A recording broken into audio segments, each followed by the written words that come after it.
personally welcome you and look forward to working with you. Well, thank you very much, and it's a pleasure to be here. Mr. Bessent, thanks very much for being in the office the other day. Mr. Bessent, the United States today has more income and wealth inequality than has ever existed in the history of our country.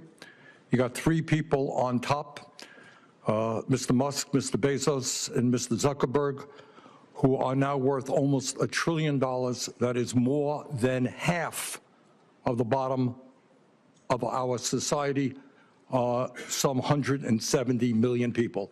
Three people, more wealth than the bottom, 170 million. We have more concentration of ownership today than we have ever had.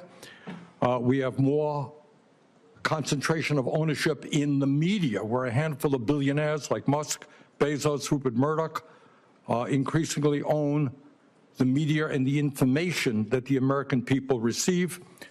We have a corrupt campaign finance system in which a small number of billionaires in both political parties make huge contributions into the presidential and congressional campaigns.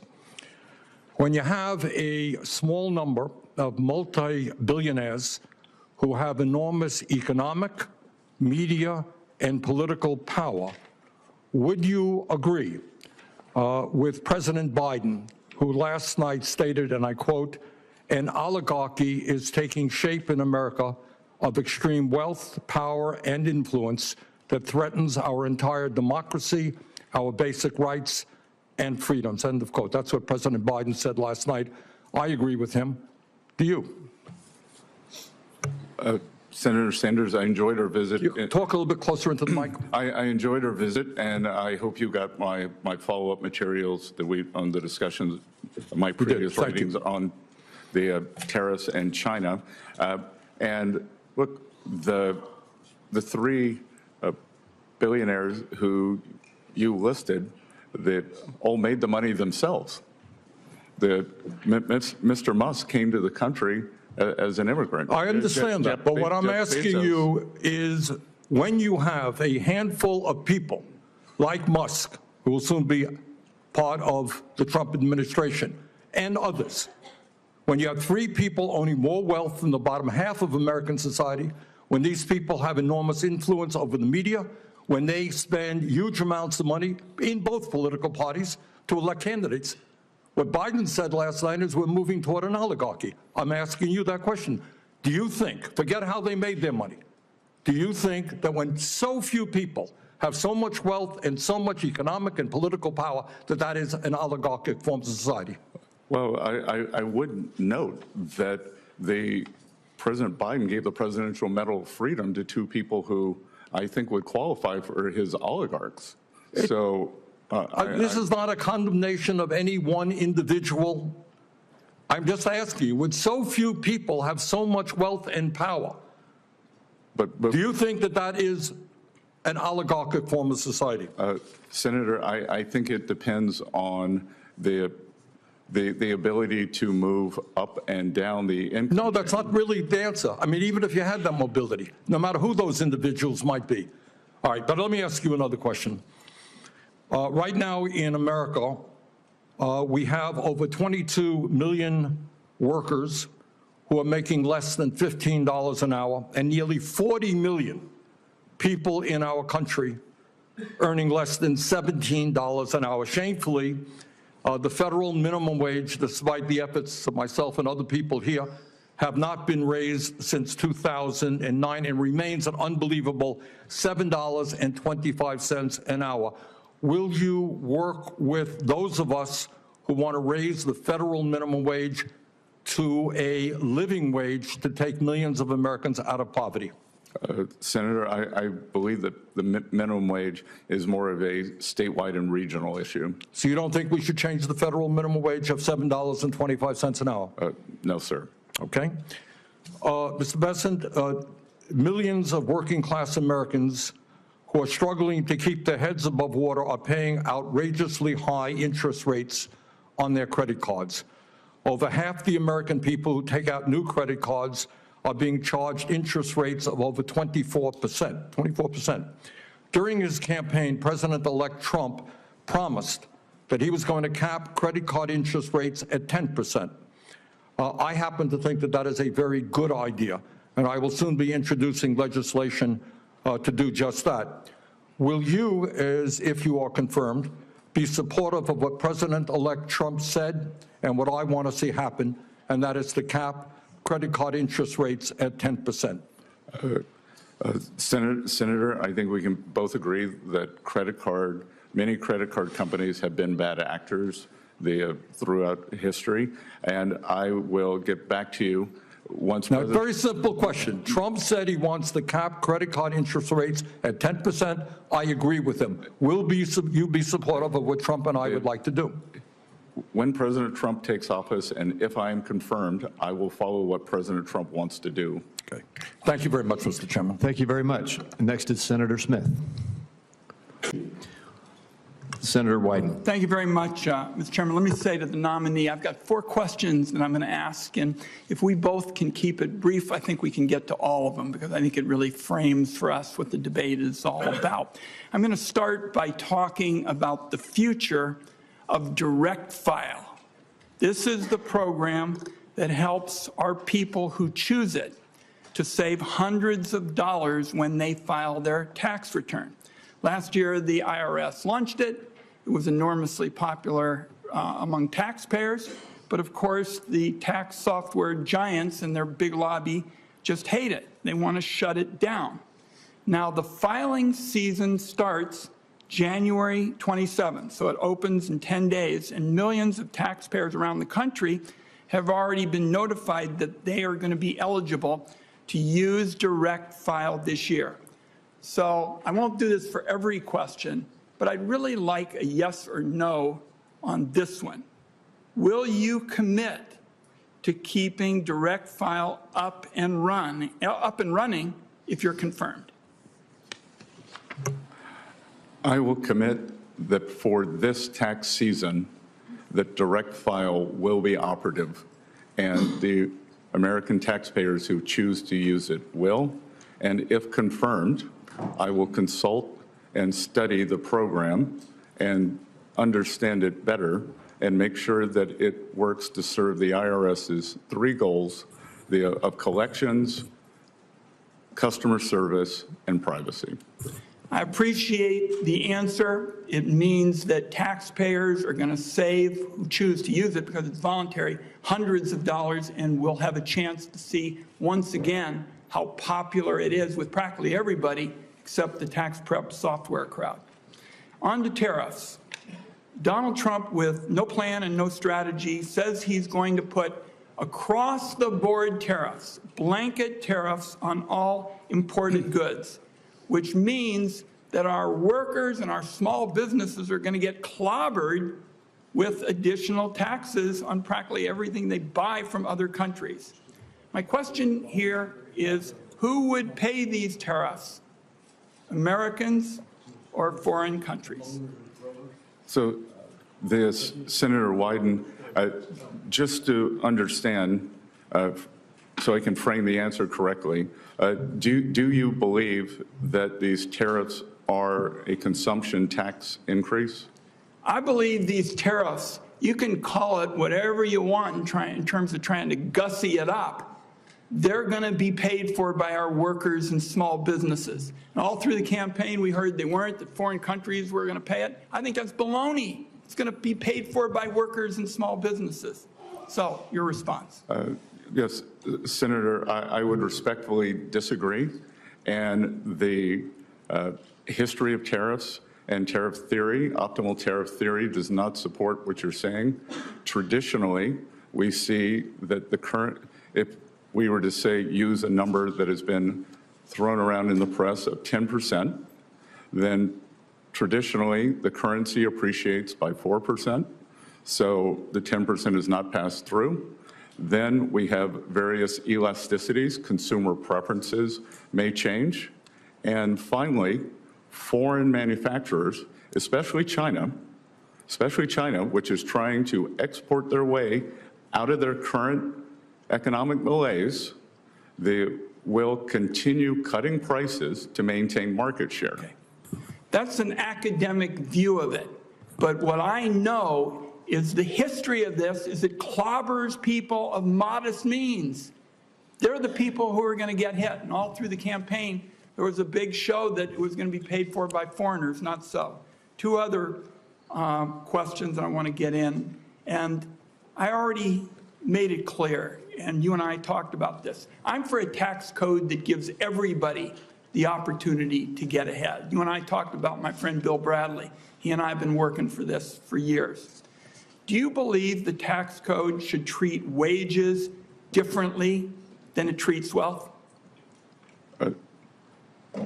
Look, in any tax system that advantages and creates distortions, it is a change that, Senator, it is a decision that was made when the tax codes were written. And so every tax code involves the trade-offs and distortions in favor of other the gains. It sounds to me like you do believe that it's fine to treat wealth more favorably. I couldn't disagree more. The idea that a dollar earned by a hedge fund manager has more value than a dollar earned by a teacher or a factory worker, I just think it's a disconnect with the American people. One last question, and that is about the legislation that was written in this room that was the biggest transformation on clean energy in American history. That is our package that basically said the tax code as it relates to energy is a broken down mess.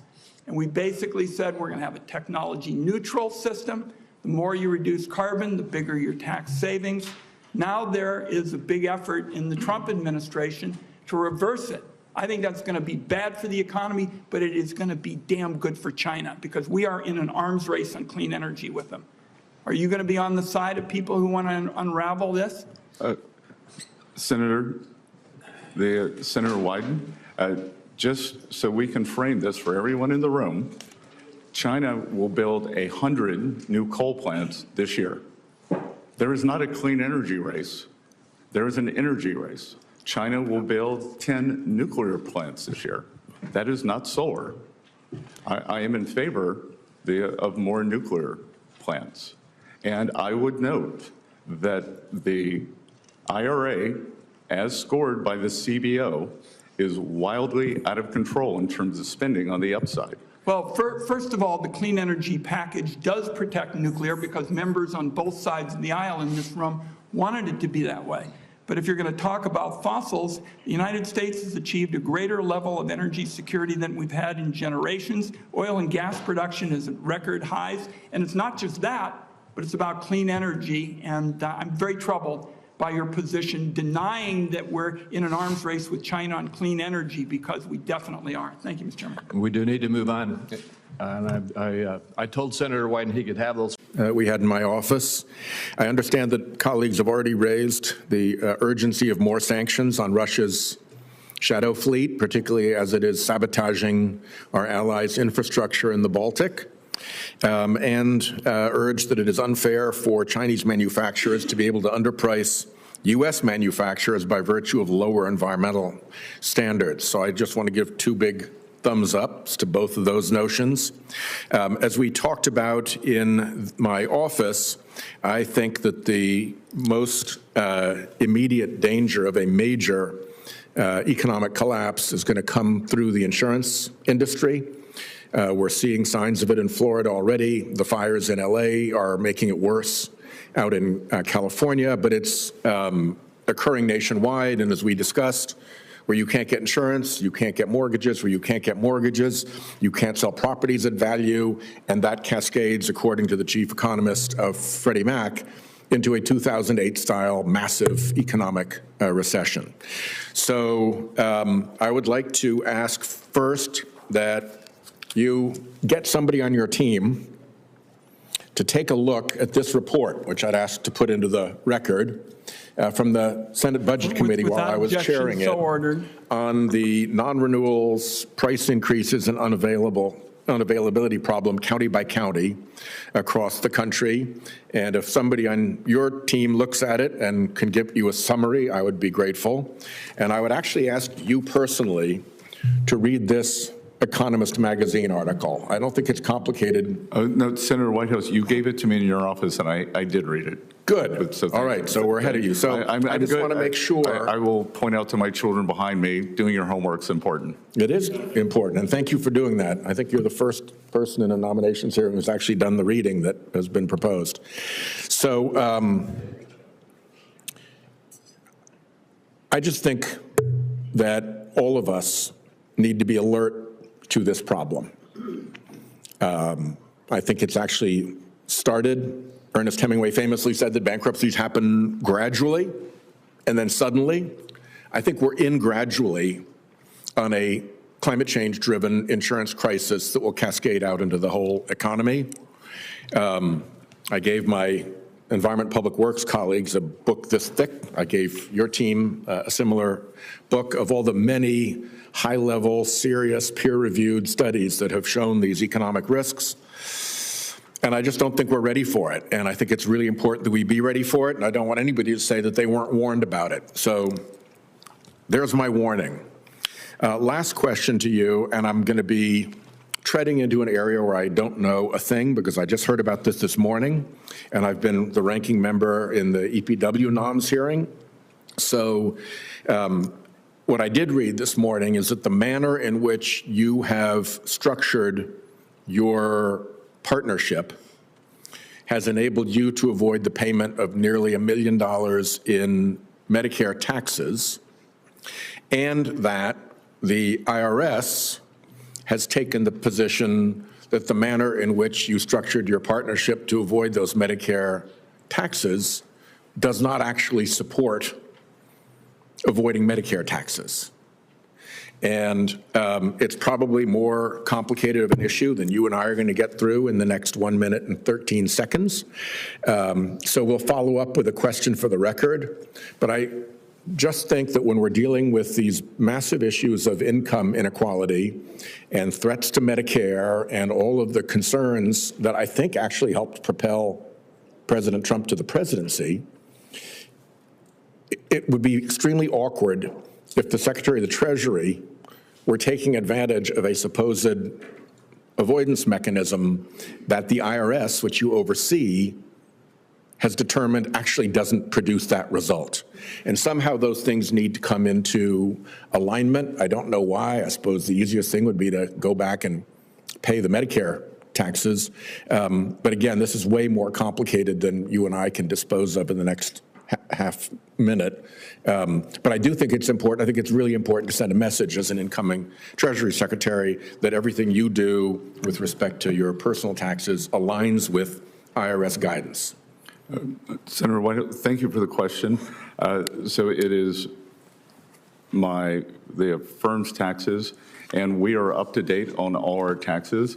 This matter is not by us, but it is in continuing litigation. If confirmed, I have agreed to shutter my firm, and I have also informed the ranking member and the chairman that I will provision the amount that is lower than the amount that was stated in the press release that went out last night, and I will hold that until till the case makes its way through the courts.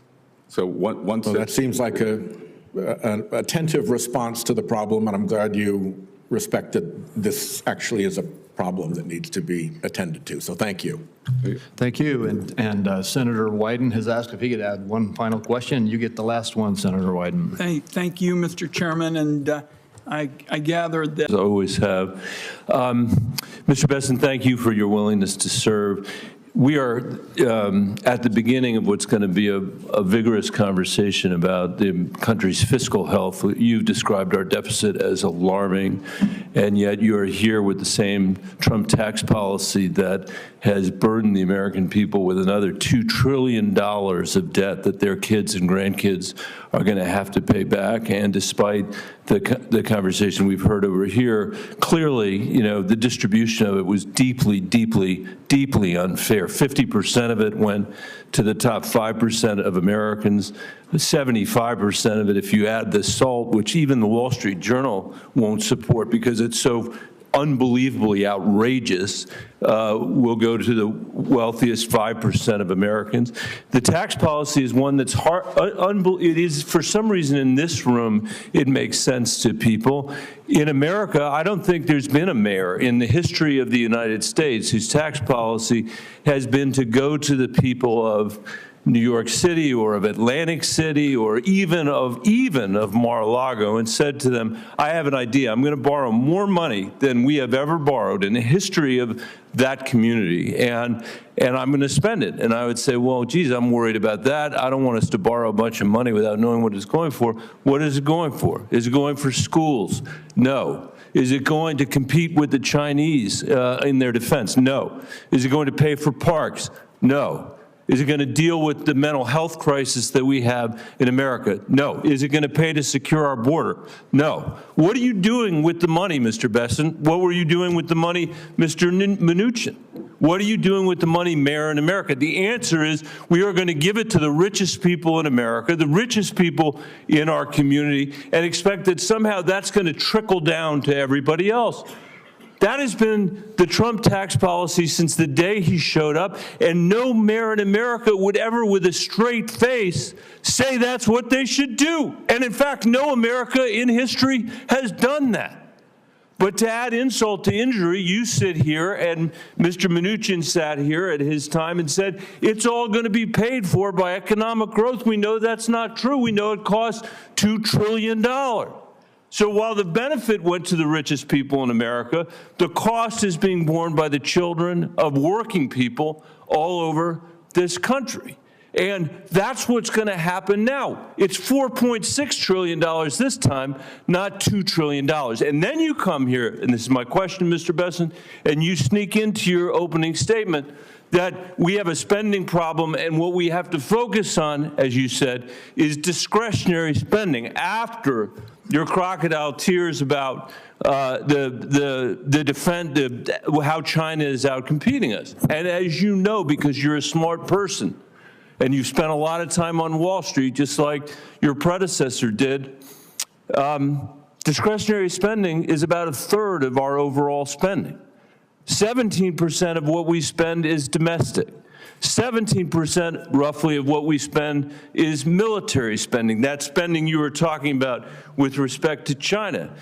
There are so many things I think you owe the American people after we have seen the catastrophe of the result from the tax cuts the last time and the fact that the benefits went to the wealthiest people. But don't you at least owe the American people a refund for the $2 trillion that they've already incurred because of the last round? Before you get to the $4.6 trillion, can't we think of a better idea in the halls here than cutting taxes for the wealthiest people and expecting that it will trickle down to everybody else when we have the profound needs that you have talked about? When we're living in an economy, you had the American dream. We heard you say that.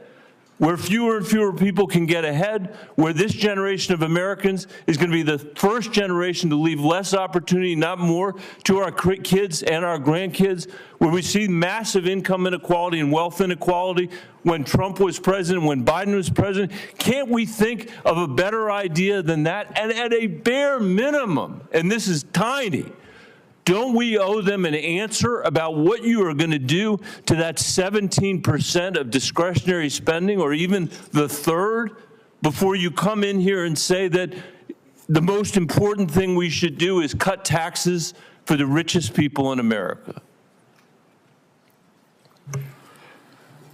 Senator, thank you. And I would respectfully disagree with much of your categorization in terms of the benefits accruing to the richest Americans. Actually, the share of taxes paid by the upper percent of Americans increased after TCJA. It went from 39 to 46%. The top 50% of Americans now pay 98% of taxes, and working families had real wage increases in 2018 and 2019, and going into 2020 pre-COVID. The CBO scoring for the Trump tax cuts got rescored by 1.5 trillion. Make sure, because we're in the beginning of a long debate, that if you're going to rely on the CBO score for this, that you're going to be willing to rely on it for the things that you said it's no good. Look, I'm not in love with CBO scoring. I know that. That's why now you're relying on it. So I'm just saying, it's not funny money. This is the American people's money. We can do math. Every mayor in America has to do math. And we're going to insist that you do the math too, because we know George Soros understands the math when you work there, and you understand full well what's going on here, just like Steve Mnuchin did, just like Donald Trump does, and we're not going to let it happen against the American people. Thank you, Mr. Chairman. Thank you. And I again remind. I look forward to working with you and Ranking Member Wyden to ensure our tax code supports working families, to protect Social Security, Medicare, Medicaid, and to promote trade policies that work for Georgia businesses and that boost our economy. Mr. Bessent, good morning and good to see you again. I enjoyed our conversation earlier this week, and in that conversation you outlined ambitious goals for the federal government and deficit reduction. I'd like to follow up on our discussion about your economic plan. According to a new report from the Tax Policy Center, the largest tax cuts from extending the Trump tax bill would go to those with the highest income, especially those in the top 1%, making more than $1 million per year. In fact, the top 1% of owners will take home roughly 1/4 of the benefits of the law, and the top 5% will get almost half of that. Do you believe that the wealthiest 1% of Americans deserve or need an additional tax cut? Senator Warnock, I greatly enjoyed visiting with you. I think probably a better way to look at it is on a percentage basis.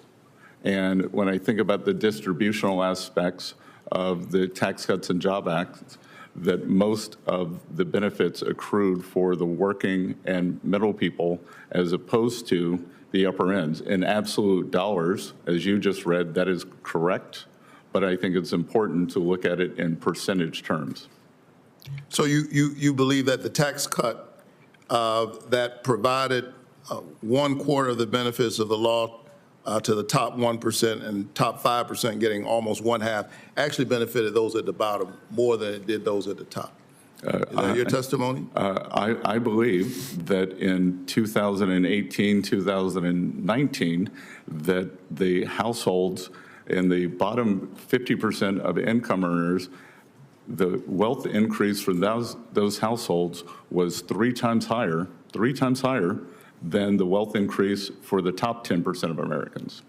So we should continue to move in that direction and give more tax cuts to those at the highest. You have talked about high deficits as a national defense problem, and I agree with that. I think we need to be fiscally responsible. We need to work to close the deficit and bring the national debt under control.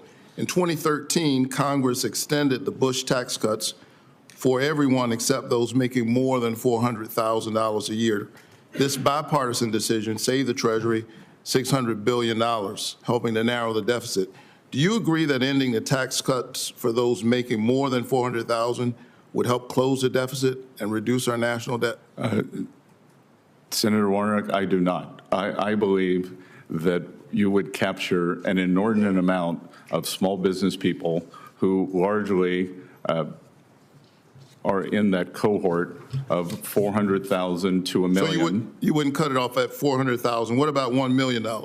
That again, I believe these are small business pass-through owners, and I believe that we, as I said before, Wall Street's done great. It is time for Main Street to do well, and small businesses need to drive what I call the reprivatization here away from this government spending. I agree that it's Main Street's time. I'm from Atlanta, so I'll say Peachtree and some other locations in my state. What about those making more than 10 million?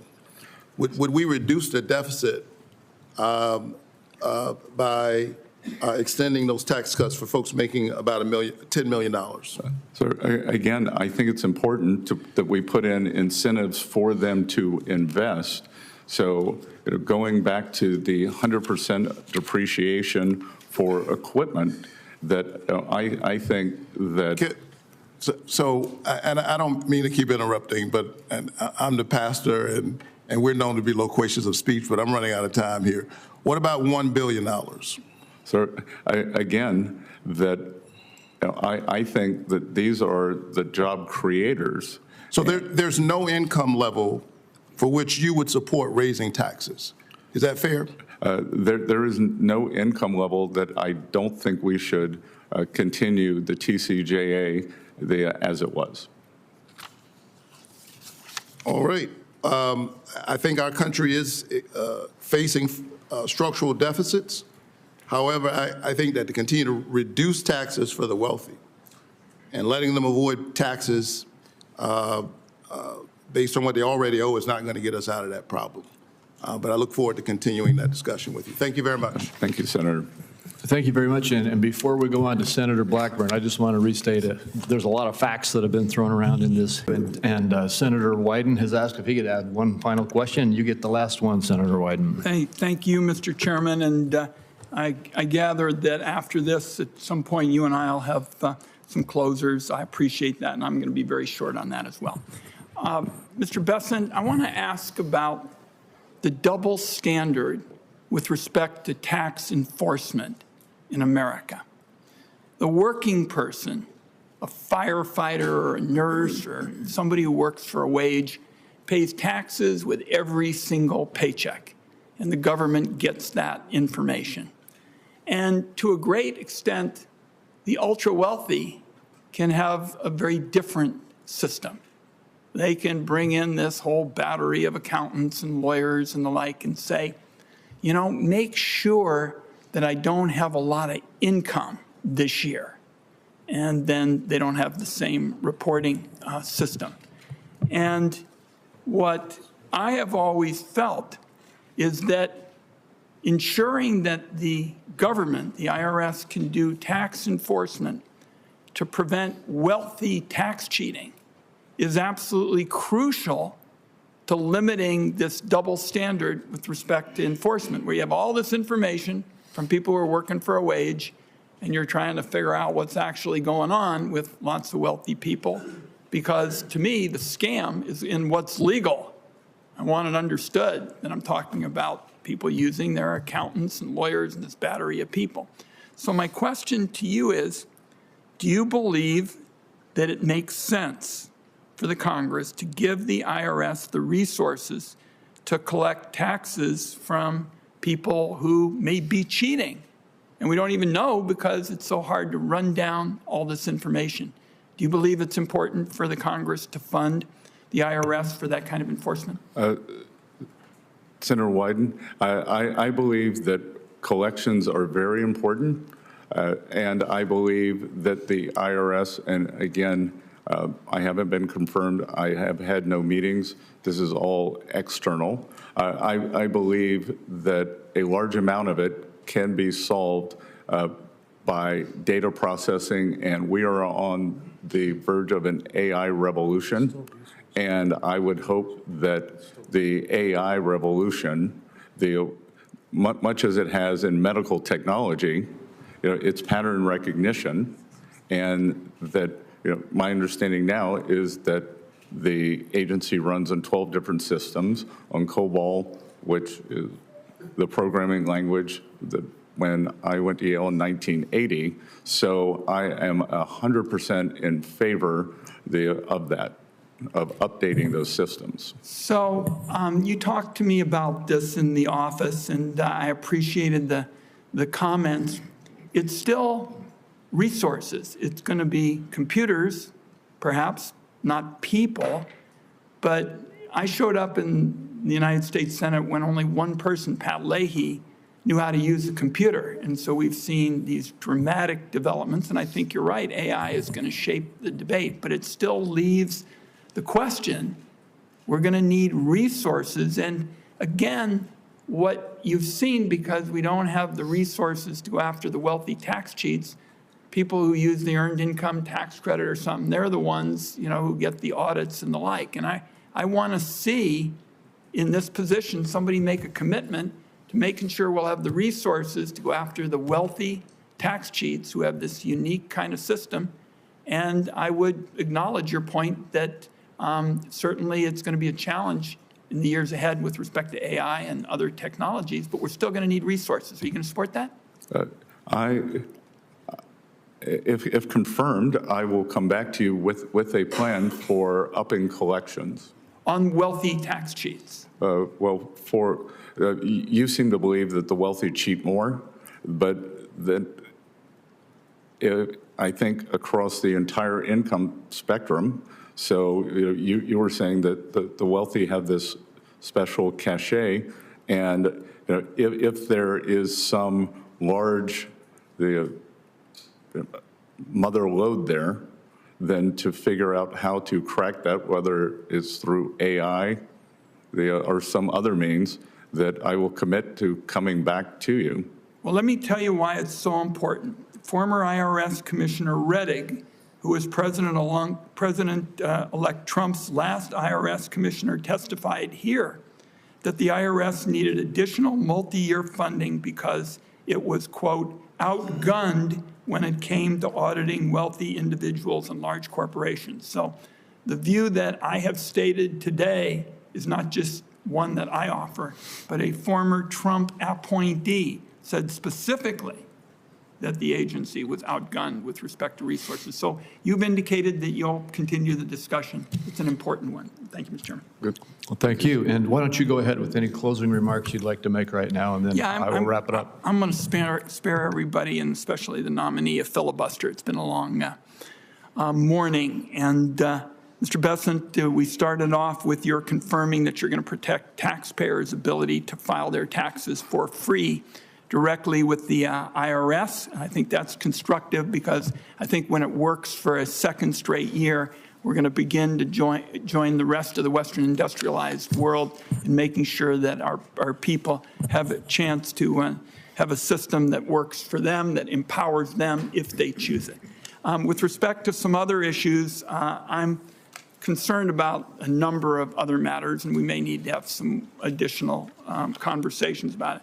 What concerned me was your response to my question about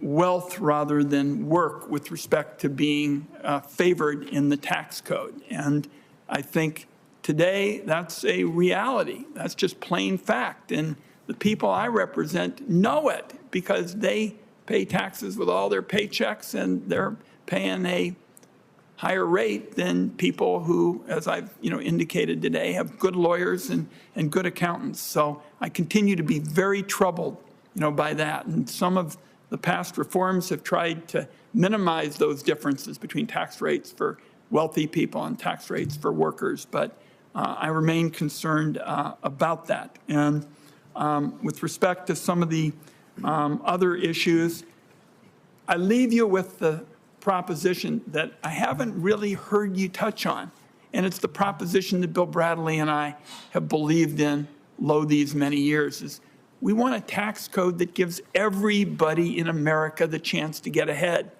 And with differences like the one I've asked about, the difference between the rates for the wealthy and for workers, there's a long way to go to get it done. So I'll look forward to continuing some conversations. Thank you, Mr. Chairman.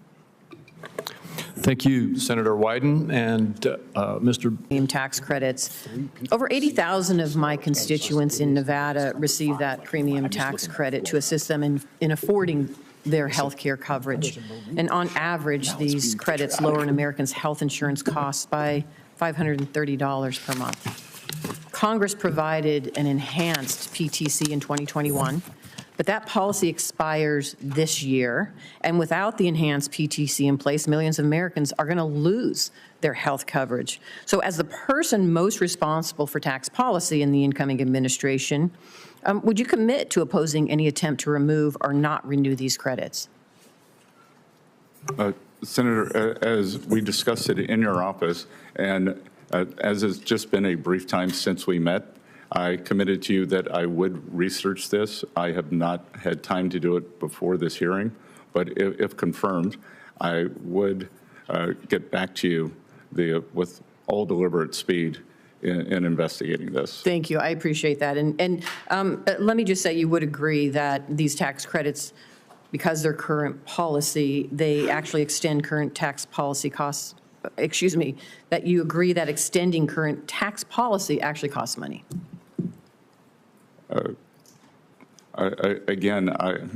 I think I don't understand the nuance of that question, but I will get back to you on it. Okay, I appreciate that. You have been supportive of many of President Trump's tariff plans, and I have heard the conversation there. So I am not going to go into that, and we've talked a little bit about it in my office. But let me jump back to these credits that were imposed that some of my colleagues are against, but they have benefited Nevada, and I want to talk to you a little bit about it. The 45X manufacturing tax credit supports thousands of jobs in the Reno area and billions in investment across my state. It also is key to reducing dependence on China for the critical minerals we need for our military and supports mining jobs in Nevada. We are a mining state. We are mining critical minerals. And so will you commit to opposing any effort to repeal or reduce the 45X tax credit, which is not just a benefit in Nevada, it's a benefit in other states as well, including Alaska? So again, Senator, I am unfamiliar with that exact provision, but I do believe that it is important for us to mine, accumulate, and move to domestic production for rare earths and other vital minerals. So I will get back to you on that my thoughts on that exact program, but on a atmospheric meta basis, I agree with the direction of travel.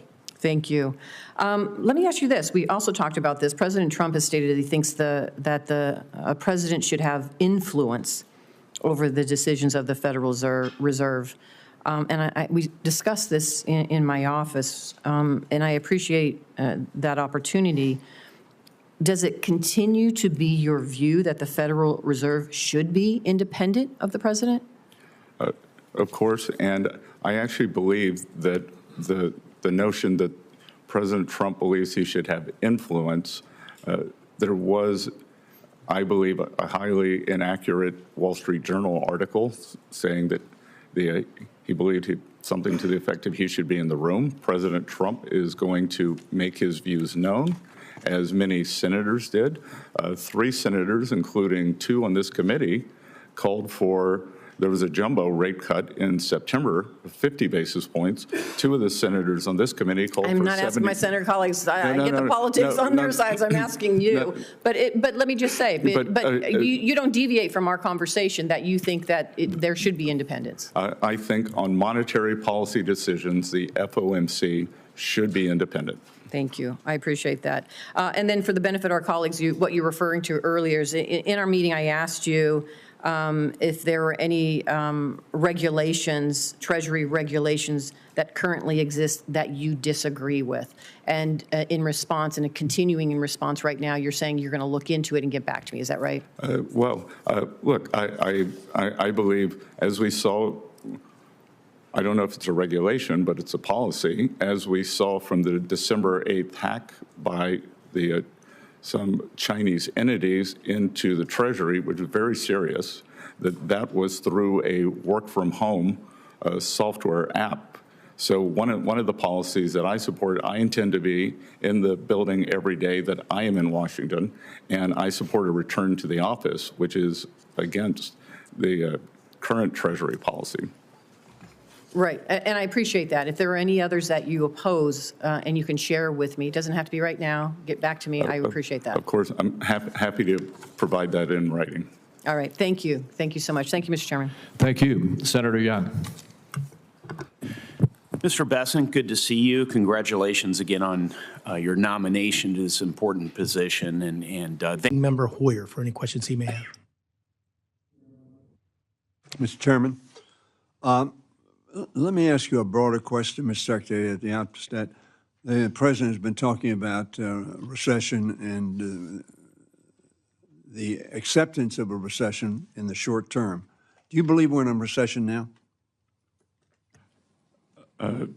Congressman, I believe in data, and there is nothing in the data that shows that we are in a recession. As a matter of fact, the jobs report has surprised to the upside. The job report, of course, less than the average for the Biden administration last in 2024. But the GDP went down this first quarter of the Trump administration. If we have a negative growth in the second quarter, which is, I suppose, the traditional definition of a recession, would you agree that we are in that recession of which the president speaks? Yeah, Congressman, these economic numbers are noisy and subject to substantial revision. So I, having looked at a detailed analysis, would believe that the first quarter GDP would be revised upward. And I would also, with regards to your remark about where we were last year, we were spending 6.7%. We had a 6.7% fiscal deficit, the largest we've ever had during peacetime or non-recessionary times. So the easy thing would be to keep spending, to keep the economy running on an unsustainable path of government spending. Let me remark, because you mentioned this, I think, in our meeting. We had a spending problem, not a revenue problem. I want to talk about the revenue problem. Let me suggest to you, my view is it's neither a revenue nor a spending problem, it's a pay-for problem. If we would pay for what we buy, whether it's defense or non-defense, we wouldn't increase the deficit. So I think looking at, I'm a big proponent of paying as you go. Unfortunately, we haven't pursued that on either side of the aisle, maybe for different objectives. Let me go to IRS. You probably know these figures, and these are somewhat old at this point in time. But what they reflect, as you will see, is a substantial decrease in the resources of the IRS, particularly in enforcement. As the blue representing an increase in filings, the orange representing the nominal, and the dotted line, the net actual value of the funding for IRS, particularly enforcement. The budget proposes substantial cuts. Have you or anybody done an analysis of the ramifications of those cuts, both in the short term and in the long term, in terms of your ability to collect revenue? Let me paraphrase, not paraphrase, but give a,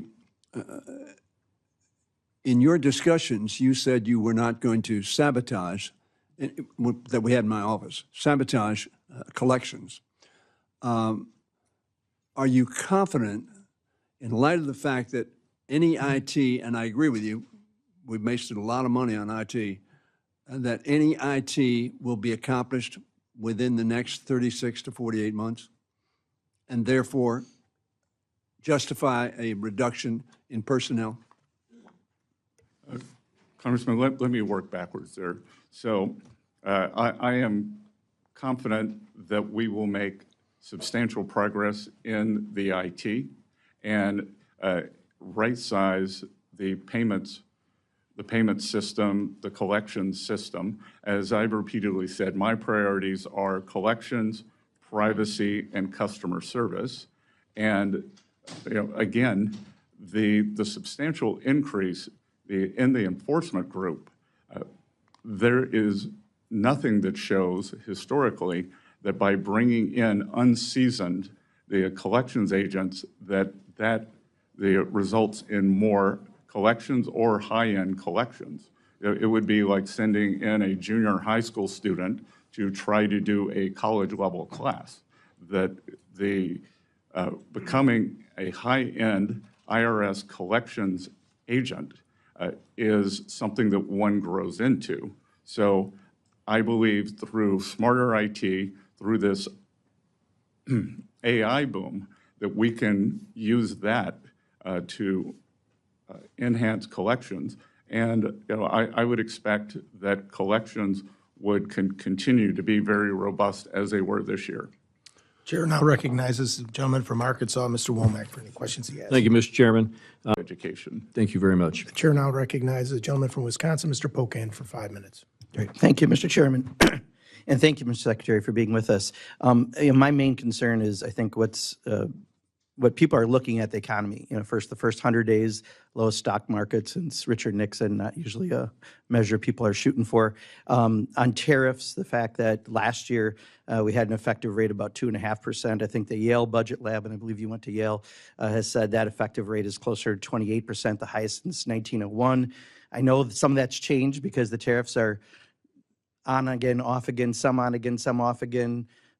Somewhat chaotic, I believe, as your term is what, Crazy Ivan style. I compare them to how a monkey throws dung. You're not exactly sure where they're going to land. And that's the concern I have as a small business owner, and I know Ms. Luzenkamp-Perez is as well. I've got small businesses really worried.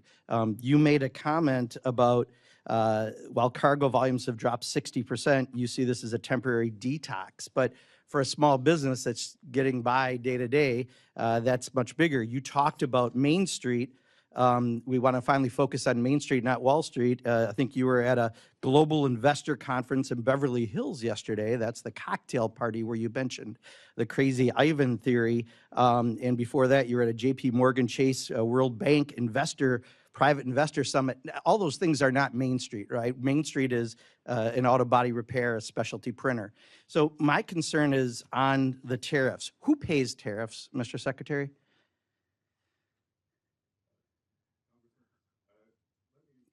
No. Answer the questions I asked, please. I only have 5 minutes. Who pays tariffs? Sorry, well. Who pays tariffs? Sorry, Mr. Secretary, please. Excuse me. The question is very simply, who pays tariffs, Mr. Chairman? I'd like him to answer that question. Well, He wants to answer other questions. well, Congressman, if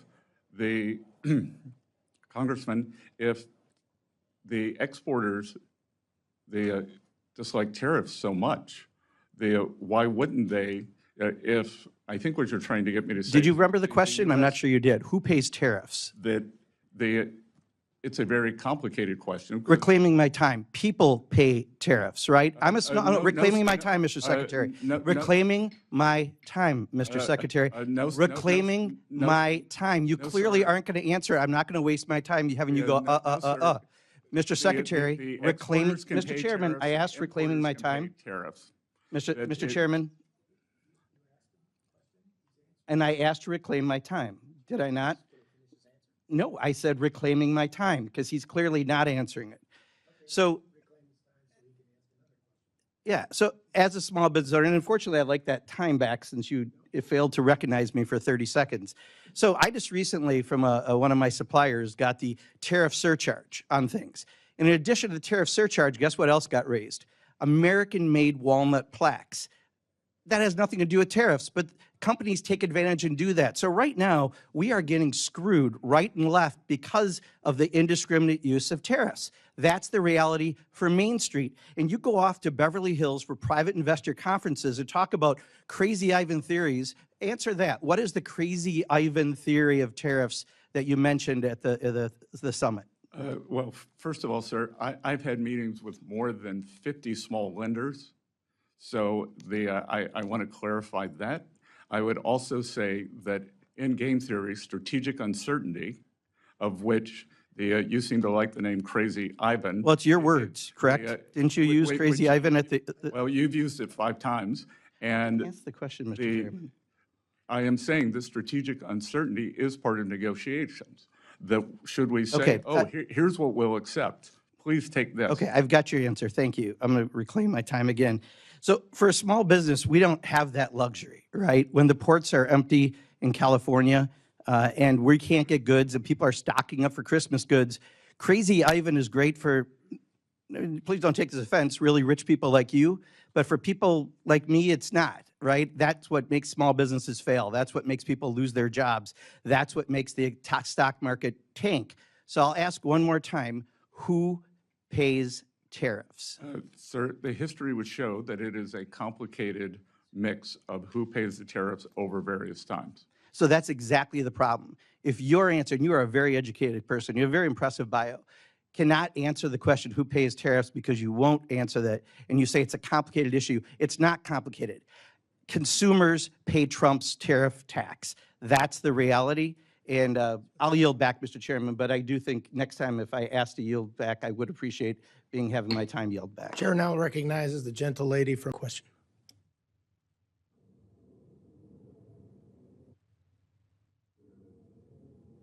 I appreciate you being here today, Mr. Secretary. I want to ask you a few questions about DOGE and the role it's playing at Treasury. You came into office, I guess you were sworn in on the 27th, was it? You were confirmed by the Senate on the 27th? Is that about right? 28th. 28th, okay.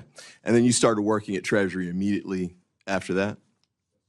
All right, and DOGE began working there as well with respect to the payment systems?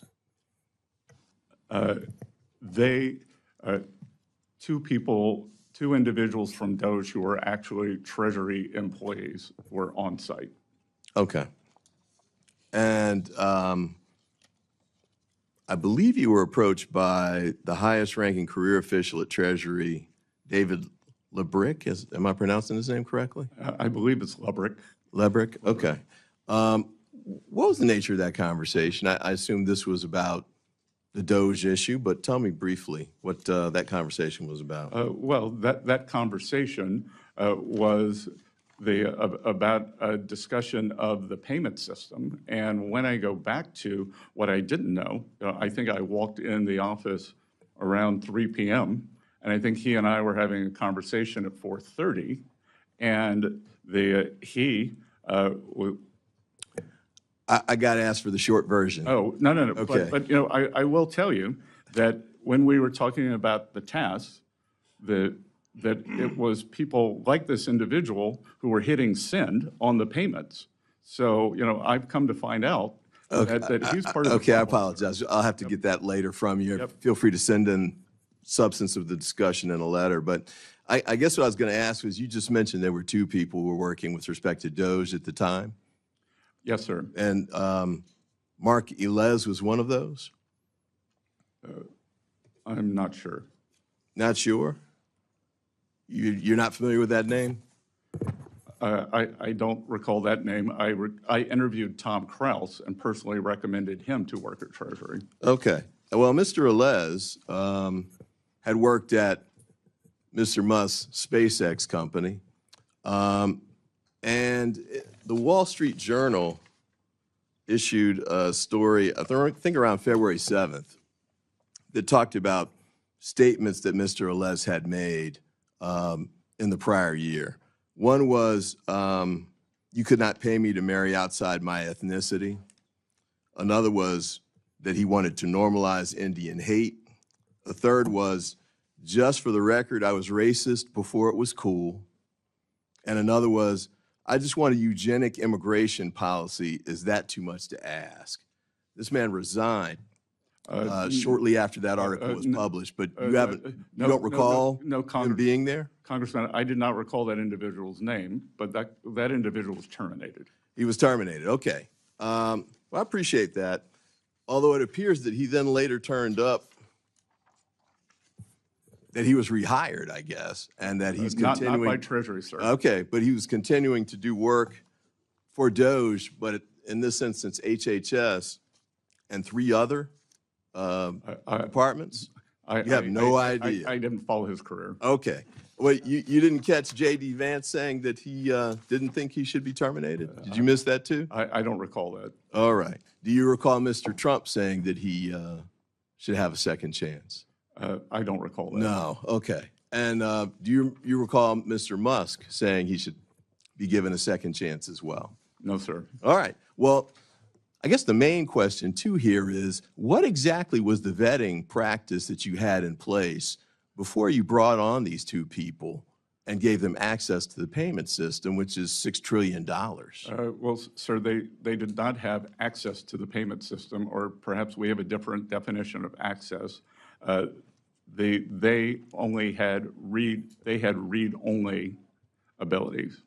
And it was they were there for tech support to look at the payment system, the ERP system, just like any private enterprise. Is this an individual that you would have brought on even in that capacity if you'd known that he'd made these statements prior to him becoming part of that team? Congressman, that I think it's very difficult to monitor everyone's social media. That's not what I asked. If you knew that he had made these statements, would you have brought him on in the capacity that he had at the Department of Treasury? I think the Office of Personnel Management would have flagged that. Would you have brought him on? Sir, again, I'm not going to speculate. The chair now recognizes the gentleman from New York, Mr. Lalota, for his 5 minutes. Thank you, Mr. Chairman. Good morning, Mr. Secretary. Good to be with you this morning, sir. I'd like to use my time to talk about taxes and trade. As head of Treasury, you advise the President on taxes and trade, sir? This committee, Ms. Velasquez is recognized for 5 minutes. Mr. Chairman, I want to raise a point of order. Yes, ma'am. But I don't want the clock to be eating my time. I'm sorry. Yes. I would like for the witness to be swearing in before I ask my questions. The chair doesn't see a need for that. You may ask your question. Your time can start the gentlewoman's time over at 5 minutes. Secretary Bessent, you were on CNBC earlier this week making claims saying we are very close and maybe we will see some deals this week on tariff. So tell us, tell the American people, tell small businesses and consumers, tell retirees, specifically, which countries are you close to striking deals with? I'm sorry, Congresswoman, but that would not benefit the United States. No. I'm asking you a question based on the statement that you made on CNBC.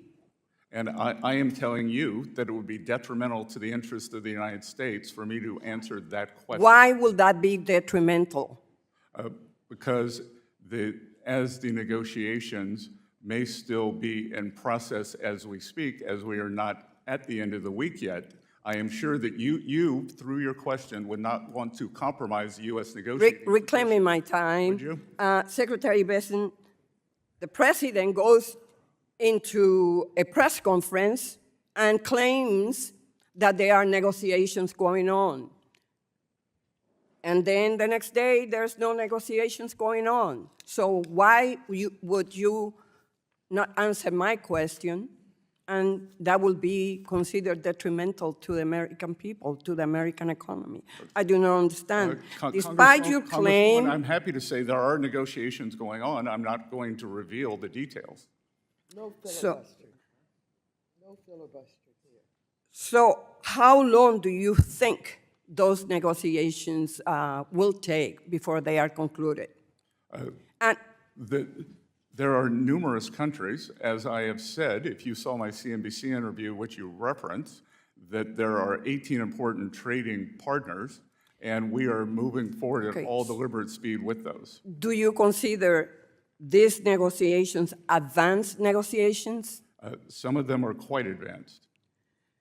So you expect this deal to be more than memorandums of understanding? You expect them to be full negotiated trade deals?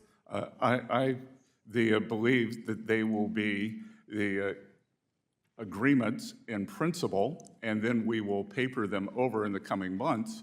But once we reach an agreement, then I am sure that the other countries will live up to it. Okay. In congressional testimony yesterday, you said the U.S. has not started negotiating with China on tariff reductions. Does that continue to be your position, yes or no? As you may have read, yes or no, sir? As you may have read in the press, I will be going to Switzerland and the negotiations will begin on Saturday. Okay, so the president told you that that will be your answer today. The-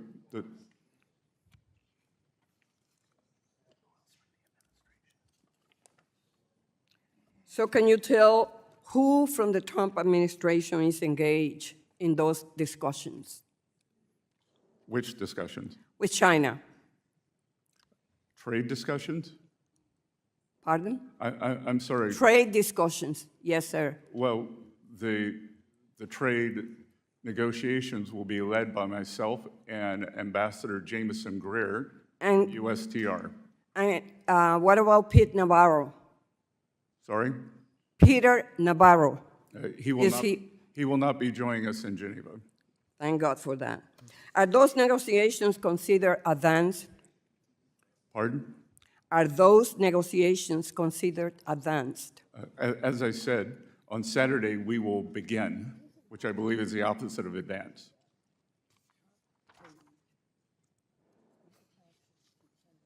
Secretary Bessent, as Treasury Secretary and a senior member of President Trump's economic team, has President Trump given you the authority to finalize any trade agreement with China or any other trading partner?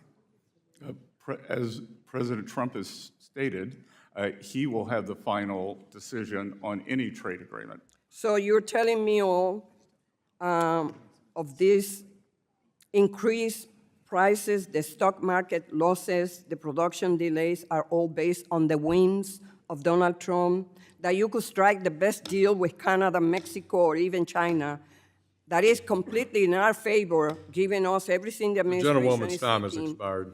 And if President Trump decides at any certain Gentlewoman's moment, time has for whatever reason, not to take the deal, that will be it. I yield back. The gentleman from Oklahoma, Mr. Lucas, who is chair of our task force. Mr. Bessent, let me, I'm just a plain, simple man, the average everyday American is looking at this hearing today. So can you tell me first, does trade deficits constitute a national emergency? The hollowing out of the U.S. manufacturing No, just yes or no. class. Yes or no? Yes or no, It's a sir? national emergency, sir. It does. It does. You're telling me trade deficits equals a national or creates. Persistent and prolonged. Okay. Yes, sir. And do you know also, sir, that for the last 4 decades, we've had trade deficits in the United States of America, and nobody said it was an emergency? Democratic and Republican presidents? You know what that says to me? That it's not an emergency because it hasn't been for 4 decades.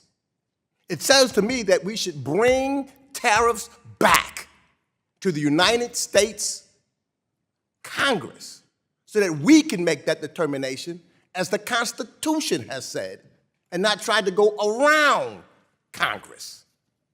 That's just unbelievable to me. Let me ask this question. Maybe I missed it. Who was the president, and who has been the president since January 20th, 2025?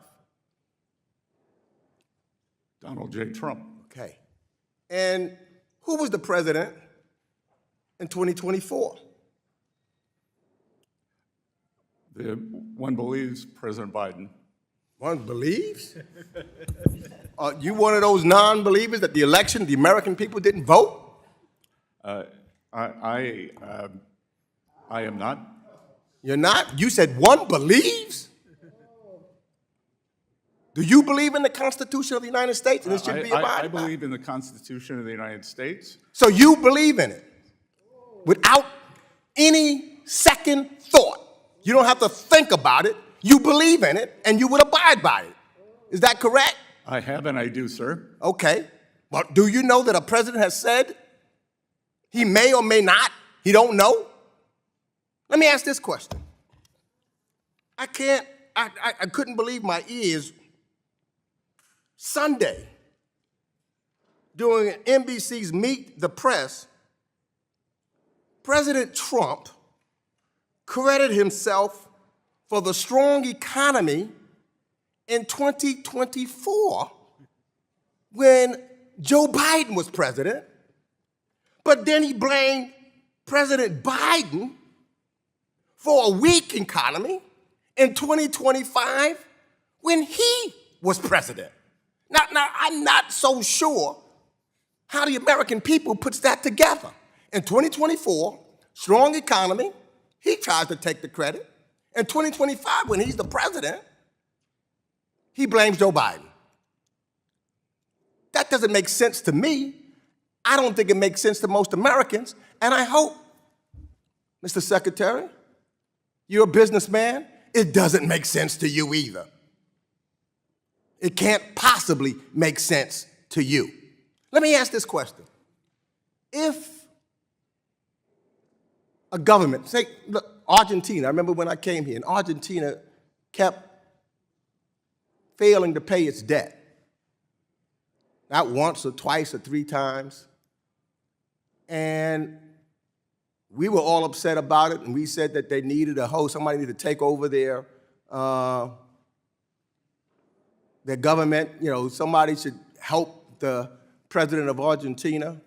If the United States or didn't pay its debt or something like that, we'd be very upset about that if we couldn't pay our debt. I mean, that's one of our focuses. Is that not correct? Sir, the United States will always meet its debt obligations. Always. Well, let me ask you this. Donald Trump, the deal maker, and you didn't answer Ms. Velasquez's questions, no deals, although he said 3 weeks ago that there would be deals. But Donald Trump, not once, not twice, not 3 times, not 4 times, not 5 times, but 6 times failed to pay his debts on his business and went bankrupt. And you're going to call that a good businessman? The gentleman's time has expired. Ms. Waters for 5 minutes. Thank you very much, Mr. Chairman. Secretary Bessent, this is the first time we've met. Is that correct? No, ma'am. We actually met one New Year's Eve in the Bahamas. And I was... He didn't make an impression. Why don't I remember that? Well, you were much better at the electric slide than I was. And I was with the Prime Minister of the Bahamas yesterday, Prime Minister Davis, who sends his regards. Well, were you with my husband when he was the ambassador to the Bahamas appointed by Clinton? So. Well, you're not going to like this. And so this is the first. I didn't remember that, but that's odd because you've been at Treasury, and I've sent you 5 letters to ask about what was going on under your leadership and only received a couple of cursory replies from your staff. Why don't you respond? Ma'am? I guess you don't know why you didn't respond. Secretary Bessent, you worked in finance before, right? You will find bipartisan support on this committee for small businesses and the institutions that finance them. I worked with Trump's first Treasury Secretary to pass $12 billion in support for community development, financial institutions, and minority banks and credit unions. So I was surprised when Trump first tried to eliminate the CDFIs, but it caught you by surprise also. You said that the CDFI fund plays an important role in expanding financial access. Unfortunately, you were not very persuasive last week. Trump proposed to basically cut all CDFI funding. Now, let's discuss your job before becoming secretary. Your hedge fund had a secret sauce for how you would make money for investors, a proprietary trading strategy. As CEO, you guarded that strategy. You never allowed unrelated persons to access your firm's computer records, data, personnel files, and algorithms, right? And I'm sure you wouldn't have allowed just anyone unfettered access to copy, change, or to use those records, right? I suspect not. And that makes good sense.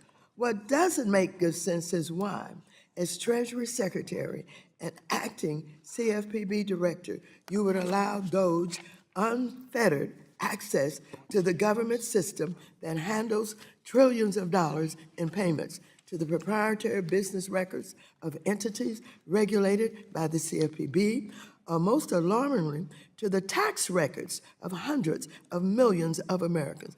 But you still threw up the gates of our finance system open to Elon Musk and his band of 22-year-olds. Yes or no? Do you know the level, type, or nature of the clearances and security training required for individuals to access the information held in the computers of Treasury, IRS, or CFPB? Yes, I do, and I think we would have a disagreement over the definition of the word unfettered.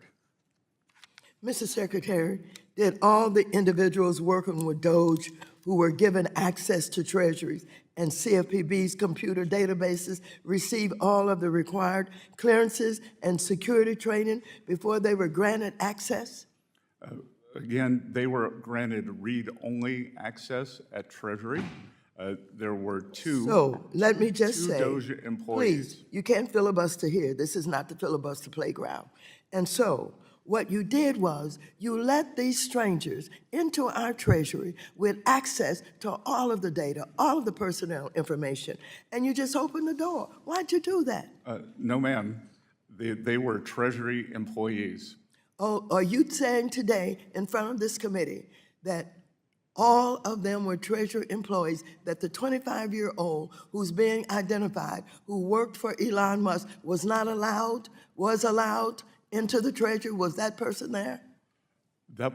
He was a Treasury employee, as was Tom Kraus, the senior person on the DOGE team. There were only two people. There were DOGE employees also. Sorry? Do you know, were you aware that there were DOGE employees coming into our Treasury getting all of our personal information? Well, ma'am, there is no such thing as a DOGE employee. There were Treasury employees. I tend to disagree with you based on the information I have. Has any information been downloaded by anyone working with DOGE from any of Treasury's or CFPB's computers? Answer yes or no. Not to my knowledge. You better learn. Gentlewoman yields I yield back. The gentleman from Michigan, the vice chairman of our committee, Mr. Heisman, recognized for 5 minutes. Subcommittee, Ms. Beatty is recognized for 5 minutes. Thank you, Mr. Chairman and Ranking Member, and to you, Secretary Bessent. The Trump administration has alleged that detecting and deterring transnational criminal organizations such as Iranian terrorist groups and their proxies is a priority for national security. But on March 2nd of 2025, your department announced that it would not enforce any penalties or fines associated with the BOI reporting rule, nor will it enforce the CTA against U.S. citizens, domestic reporting companies, or their beneficial owners.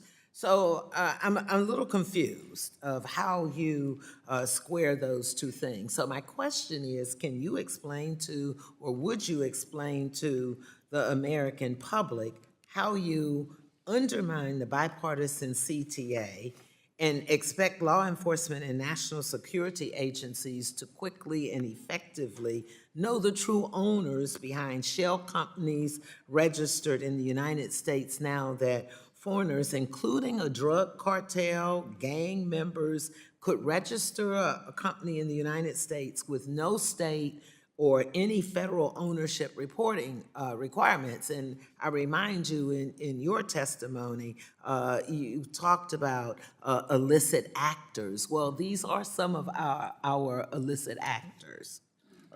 The Congresswoman, an overwhelming majority of the domestic entities that you're describing are hardworking Americans with small businesses. We bifurcated the bill, and any foreign entities must still file. So are you saying to me it's not true that they must file and the foreign entities must file the BOI? Yes, we bifurcated the CTA program that domestics do not have to. So, so maybe I'm asking it the wrong way. So it appears that they are doing it registering to avoid the transparency of who the companies are. I'm not sure what your question is. I'd be happy to answer it. So I guess I'm looking at it as, and if you're saying it is not true and that they now are complying and completing the BOI, so let's take it one step at a time. So you're saying everybody is completing the BOI. You're enforcing it. No, ma'am. I am saying that we have bifurcated it, that U.S. nationals do not have to file, and that foreign nationals do.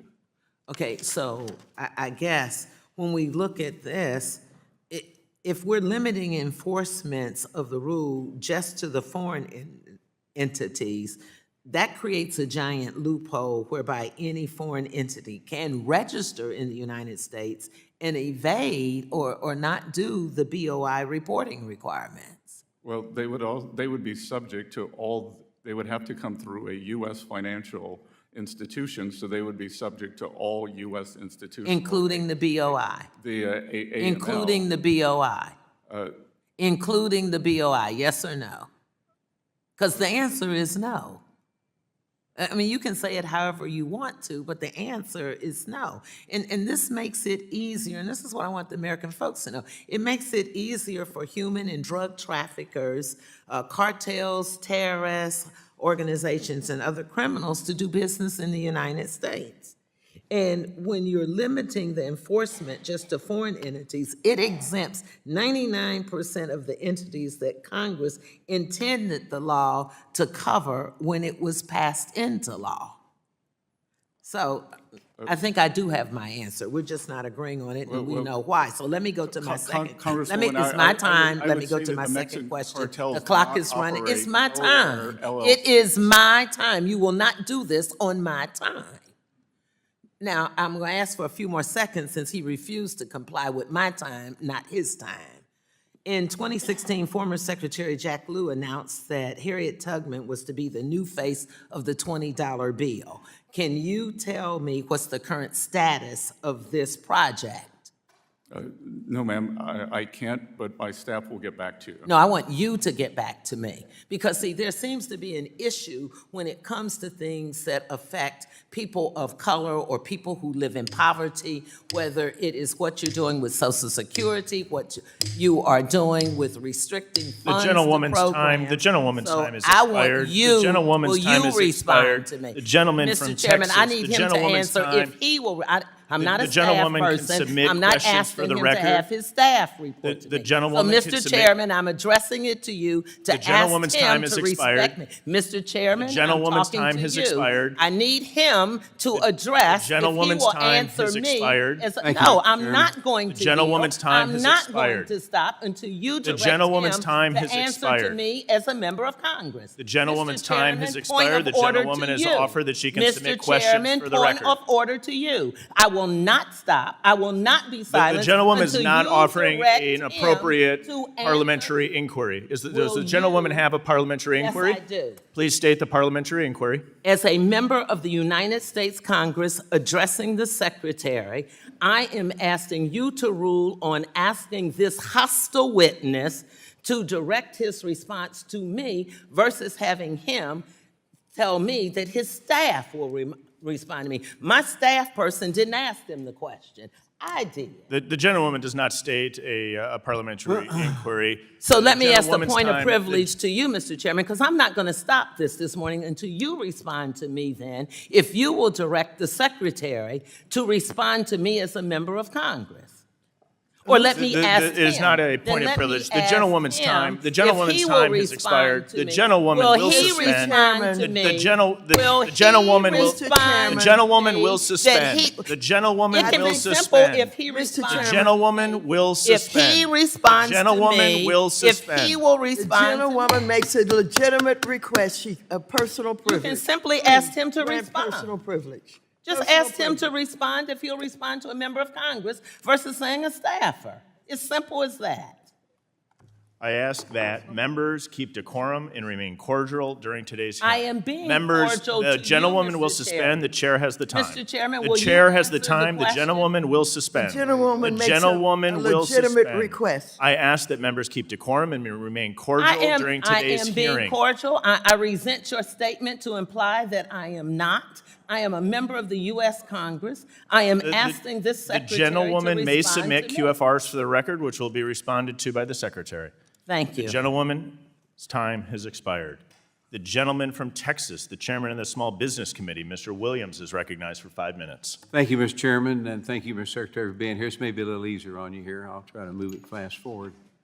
The Chinese Communist Party has enabled their economy to serve as... Investigation Subcommittee, the gentleman from Texas, Mr. Green, is recognized. Thank you, Mr. Chairman. Thank the ranking member, and I thank the witness for appearing. Mr. Treasurer, when you testified before the Senate, you indicated that the CDFI fund is a very important program. It's very important to us. Is this correct? I did, sir. And is it true that you would not agree that it is a woke program, it has cultural Marxism associated with it, and that it is abused? You wouldn't agree with that, would you? Sorry, I think the CDFI fund is performing its statutory functions as required. So you would not agree then that it's woke? Is it statutory function to be woke? I've never seen that in the statute, sir. Okay. What about Marxism? Is that associated with it in the statute? Again, sir, I've never seen that. Okay, now given that the president desires to cut into this program, you're the Secretary of the Treasury, what are you going to do about it to protect it?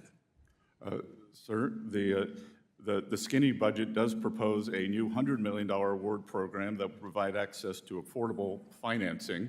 Does that take care of the many billions that we put in, $12 billion to support the CDFIs? That's a lot. It's quite a distance from the $12 billion, sir. What are you going to do about it? Look, I understand. Do you advise the president? Sorry? Do you advise the president? I advise the president on a wide range of matters. Is this considered a part of a wide range of matters? Would you advise the president that he shouldn't cut these funds? I look forward to working with you and the committee to ensure these programs operate efficiently for taxpayers. What about efficiently for taxpayers and efficiently as a result of them being in place to do so? If you don't have the money, they can't be efficient. They can't serve taxpayers if you don't have the money. 61% of these programs are in Republican districts. Is there a question? Yes, it is a question in the sense that I'm asking you to suggest to the president that this is important and that you not cut it. So the skinny, as I said. 100 million is quite a distance from 12 billion. Well, that's not the annual appropriate, 12 billion is not the annual appropriation. No, but 12 billion is what we, a bipartisan group of folk, put into the CDFIs as well as into the minority depository institutions. We don't want to see that cut. Let's go to another area. Do you agree that when a tariff is imposed upon a product that's coming into this country, that the tariff is collected at the border? Yes, sir. And do you agree that that money that's collected goes into the Treasury's coffer? Yes, sir. And do you agree also that if the person that is importing this product is of the opinion that it is something that his clientele, his customers desire, that he will pay that tariff? Yes, sir. And do you agree that when he pays that tariff, he's likely to pass it on to his customers, his consumers? Sir, the laws of economics would say that they're very elastic. I understand, but do you agree that he is likely to do that? Do you agree that he does it sometime? Do you agree that he does it sometime? Again, do you agree that he ever do it? Does he ever do it? Sure. So your position is, as the great treasurer you are, that this is not passed on to the taxpayers? It could be. The consumers? It could be? Well, is it ever?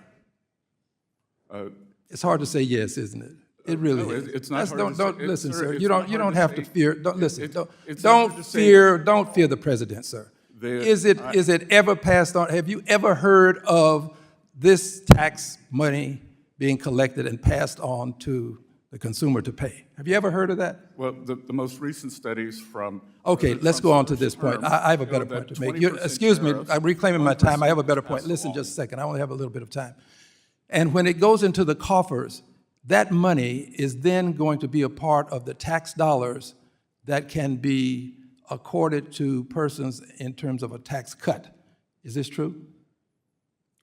It's part of the overall. Yes, it is true, which means that the consumer, the person who pays that tax, this tariff tax, when he makes that purchase, is going to put his money in your coffer, our coffer, and then the president later on can say, you got a tax cut, but it's really the money that the consumer has put into your coffer. That is true. I yield back. Thank you. Secretary Bessent, you have heard from Democrats publicly, and I'm certain you've heard from Republicans privately, that this administration's reckless and chaotic tariff policy is wreaking havoc on our economy. Rather than delivering stability for our country, this Trump tariff tantrum has been inconsistent, counterproductive, and disconnected from reality. In my district, the Massachusetts 7th, I'm hearing it from everyone. Small business owners are reeling from the unpredictable on-again, off-again tariffs. They're holding back on expansion, delaying hiring, and bracing for the impact. Local and state officials are telling me about the effect tariffs will have on our state budget. Simultaneously, Massachusetts will see energy bills increase while revenue from tourism will decrease. But I want to focus on the constituent outreach that I've received from everyday families who are just fighting to make ends meet. Yes or no? Mr. Secretary, do you know what a car seat is? I have 2 children, yes. I figured as much. It's correct, you and your husband have 2 children. So I'm sure you know that car seats are absolutely essential for families when traveling with babies and toddlers to school, to worship, to doctor's appointments, just everyday living. But not only are car seats essential, they are the law of the land. It's the law of the land in 50 states. So there's no getting around that. Mr. Secretary, what's your estimate of how many babies are born in the United States each year? I would guess 2 to 3 million. Well, while the number fluctuates, there have consistently been more than 3.5 million babies born in the United States. That means millions of families in this country are doing what? Buying a car seat because it's essential and it is the law of the land in all 50 states. But now that cost is going up because Trump has announced up to 145% tariffs on Chinese imported products. Approximately 9 out of every 10 car seats in the US come from China. That's a steep cost. Steep cost hike for families all over the country. The price is up in Republican districts and in Democratic districts. And it's not just the car seats that are impacted. We're talking about strollers, cribs, high chairs. No family is exempt from the harm of these Trump tariffs on essential baby products. But don't just take my word for it. Mr. Chair, I would like to enter into the record a Yahoo Finance article from May 2025 entitled, "First Year Baby Expenses Already Top $20,000, and Tariffs Are Adding to the Bill as China Dominates Key Imports." Without objection. Look, I support improving manufacturing in America, but that is not going into effect overnight like these tariffs are. There needs to be an exemption to help America's families. Trump has used his power for tariff exemptions on thermoplastics, semiconductors, but what about baby products? Mr. Secretary, do you support an exemption to tariffs on items that parents need to care for their kids? Yes or no? Congressman, what you're referring to are... Yes or no? What you're referring to are... I'm reclaiming my time because I don't want you to filibuster or give me some macroeconomic answer. Families at home are hurting and they just give me a direct answer. I am going to agree with you that the... So yes, you do support an exemption on tariffs for products that are essential for families for their babies. Exemptions on E4 items. which. I'm sorry, I have to reclaim my time. I'm which- reclaiming my time. the, I am, are Mr. Chair, included I in am there. reclaiming my time. Give me my time back. I'm reclaiming my time. I just want a simple yes or no. Do you support an exemption to tariffs on items that parents need to care for their kids? Because you all claim you're pro-family. I cannot hear the words you say because I see the things that you do every day. So clear it up. Yes or no? Do you support an exemption to tariffs on items that parents need to care for their babies? It is under consideration. Great, good. I don't know what's stopping an exemption from going into effect today, so do it now. In Donald Trump's America's price is not, yesterday's price is not today's price. Costs are going up, everyone is suffering, especially our families with young children. Mr. Secretary, I'm making an appeal to you. On behalf of the people of this country, please tell occupant Trump to reverse course and stop hurting America's families. I yield back. Gentlewoman yields back. Gentleman from Pennsylvania, our chair of our Oversight and Investigation Subcommittee, Mr. Muser, recognized for 5 minutes. The gentleman from New York, Mr. Torres, is recognized for 5 minutes. Thank you, Mr. Chair. During so-called Liberation Day, Donald Trump imposed tariffs on territories populated not by humans but by penguins. He imposed tariffs on countries with which the United States runs a trade surplus, not a trade deficit. He imposed tariffs on products that cannot be produced domestically, which means a higher cost for American consumers without any benefit to American manufacturers. He imposed tariffs on impoverished nations like Lesotho, which cannot afford to buy as much from us as we buy from them. If President Joe Biden had put in place these absurd tariffs, every single Republican, without exception, would have condemned his trade policy as the height of incompetence. And you, Mr. Bessent, would have joined that chorus of criticism. There's no doubt in my mind.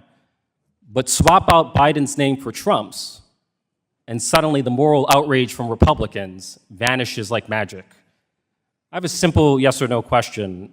Do you think excessive taxation undermines the competitiveness of American manufacturing? Yes, sir. Now, the Trump tariff regime is a breeding ground for the excessive taxation of American manufacturing. Consider as an example Intel's manufacturing of CPUs. Intel sources foreign components, which is subject to the first layer of taxation. It then manufactures the CPUs in the United States before exporting it to China, which will face a second layer of taxation. And finally, China will export the CPU back to the United States, where it will face a third layer of taxation. Taxation upon taxation upon taxation of American manufacturing goods. Do you think that kind of compounding taxation of American manufacturing goods like Intel CPU will strengthen or weaken American manufacturing? Sir, I just want to be clear. You're saying that taxes raise cost. I'm sorry? Sir, you're saying that taxes raise costs. Taxing the intermediate goods that go into a manufactured product raise costs, yes. So you're saying that taxes are inflationary. Taxes are inflation, yes. Good, then we should cut taxes. In the context of tariffs, yes. Then we should cut taxes, and you should join the... Can you answer my question about the tariffs? In the tax bill. Can you answer my questions about the tariffs? I'm not sure I understand. CPU's Intel would face Intel CPU would face 3 levels of taxation: the taxes on the foreign components, the U.S. taxes, and the Chinese taxes, or the Chinese tariffs. Do you think that kind of compounded taxation hinders or helps American manufacturing? I think that strategic American manufacture is very important, like Intel, and I think we have to bring that back to the U.S. Do you think taxing intermediate goods that go inside American manufactured products helps or hinders manufacturing? I believe that, as the Intel example you give, we have to bring these strategic industries back to the U.S. We're not going to bring every component. A Boeing aircraft, 747, has 6 million components. There is no universe in which we're going to manufacture all 6 million components in the United States. And so if you impose a tax on those foreign components, you are hindering the manufacturing of Boeing 747 here in the United States. Do you even acknowledge that? I acknowledge that the supply chains, they are wide, But we've also, for the automakers, we have given an exemption. I'm not asking about the automakers. I'm asking about We have given Boeing an aircraft. exemption for Let me move on. Critical minerals are essential to the military defense of the United States. China controls almost all of the world's rare earth mining and almost all of the world's critical mineral processing and refining. The Trump administration has chosen to wage a total trade war with China without first building a critical mineral supply chain here at home. Right? Just like it would be foolish to enter a car race without enough fuel in the tank, or enter a weightlifting competition without sufficient strength to lift the weights. It seems equally foolish to wage an all-out trade war on China without a domestic critical mineral supply chain, breaking China's strongest chokehold over the United States. The CCP's chokehold on critical minerals and rare earth elements is a precondition for winning the trade war against China. Do you agree with that? I believe that we have to bring the rare earth, as you correctly said, processing back, or not even back to the U.S. We have It's not only processing, it's rare earth mining as well. And it's critical mineral processing and refining. Strategic minerals. And the weaponization of critical minerals against the United States is the opposite of making America safe again. Rare earths are not that rare. Processing is rare. The mining is rare too. We have a insufficient mining industry here in the United States, and you know that. Good, then I'll hope you'll join us in the deregulation of many of these onerous mining requirements. I think my time has expired. Mr. Lynch, 4 or 5 minutes.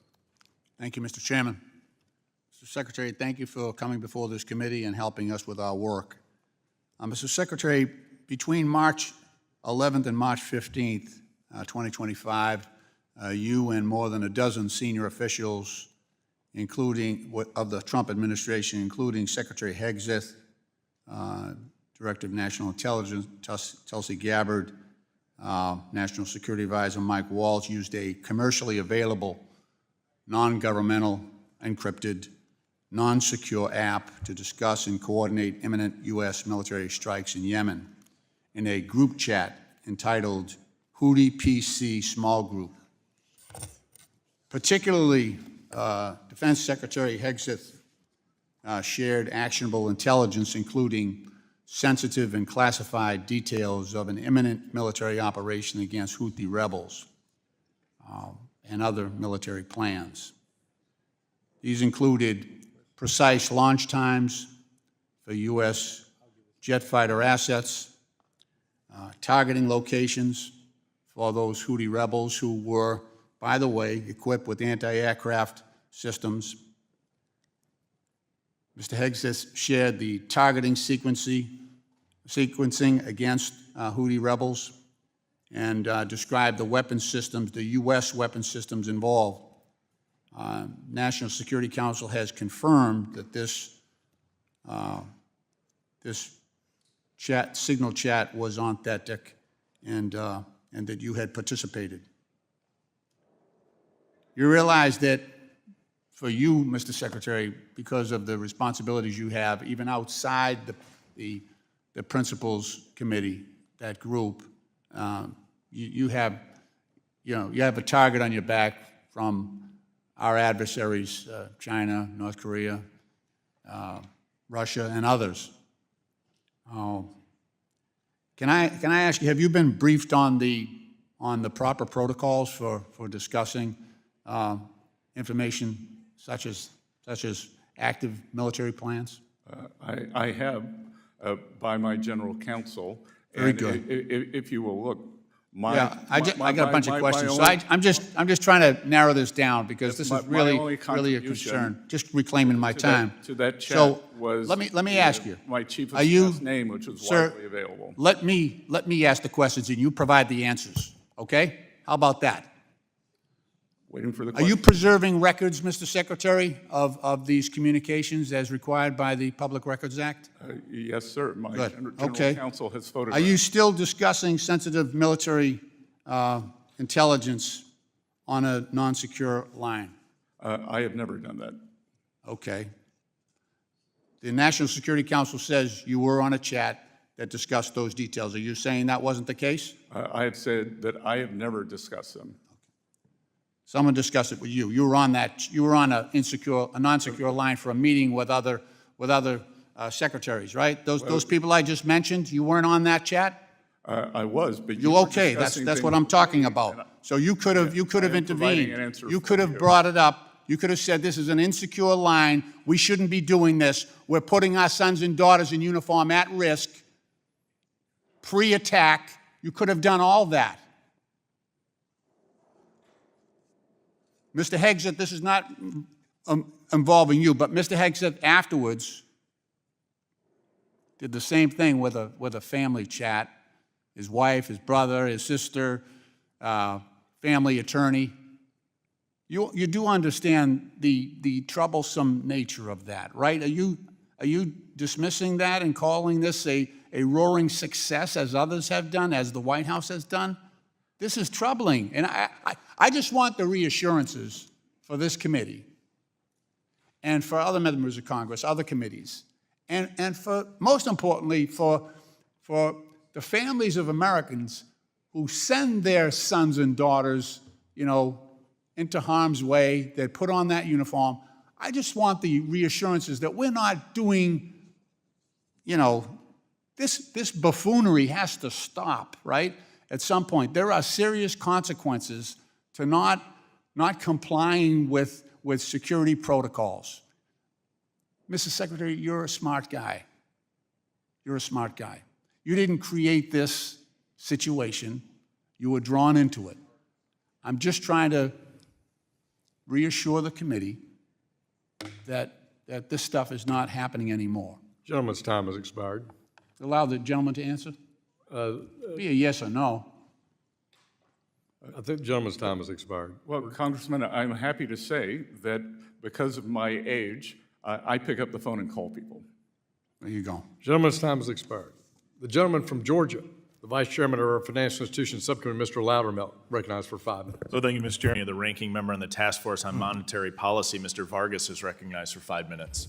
Thank you very much, Mr. Chair and Ranking Member, for holding this hearing. Mr. Secretary, welcome. It's great to have you here. I want to thank my colleague and friend from Texas for asking the question about Russia.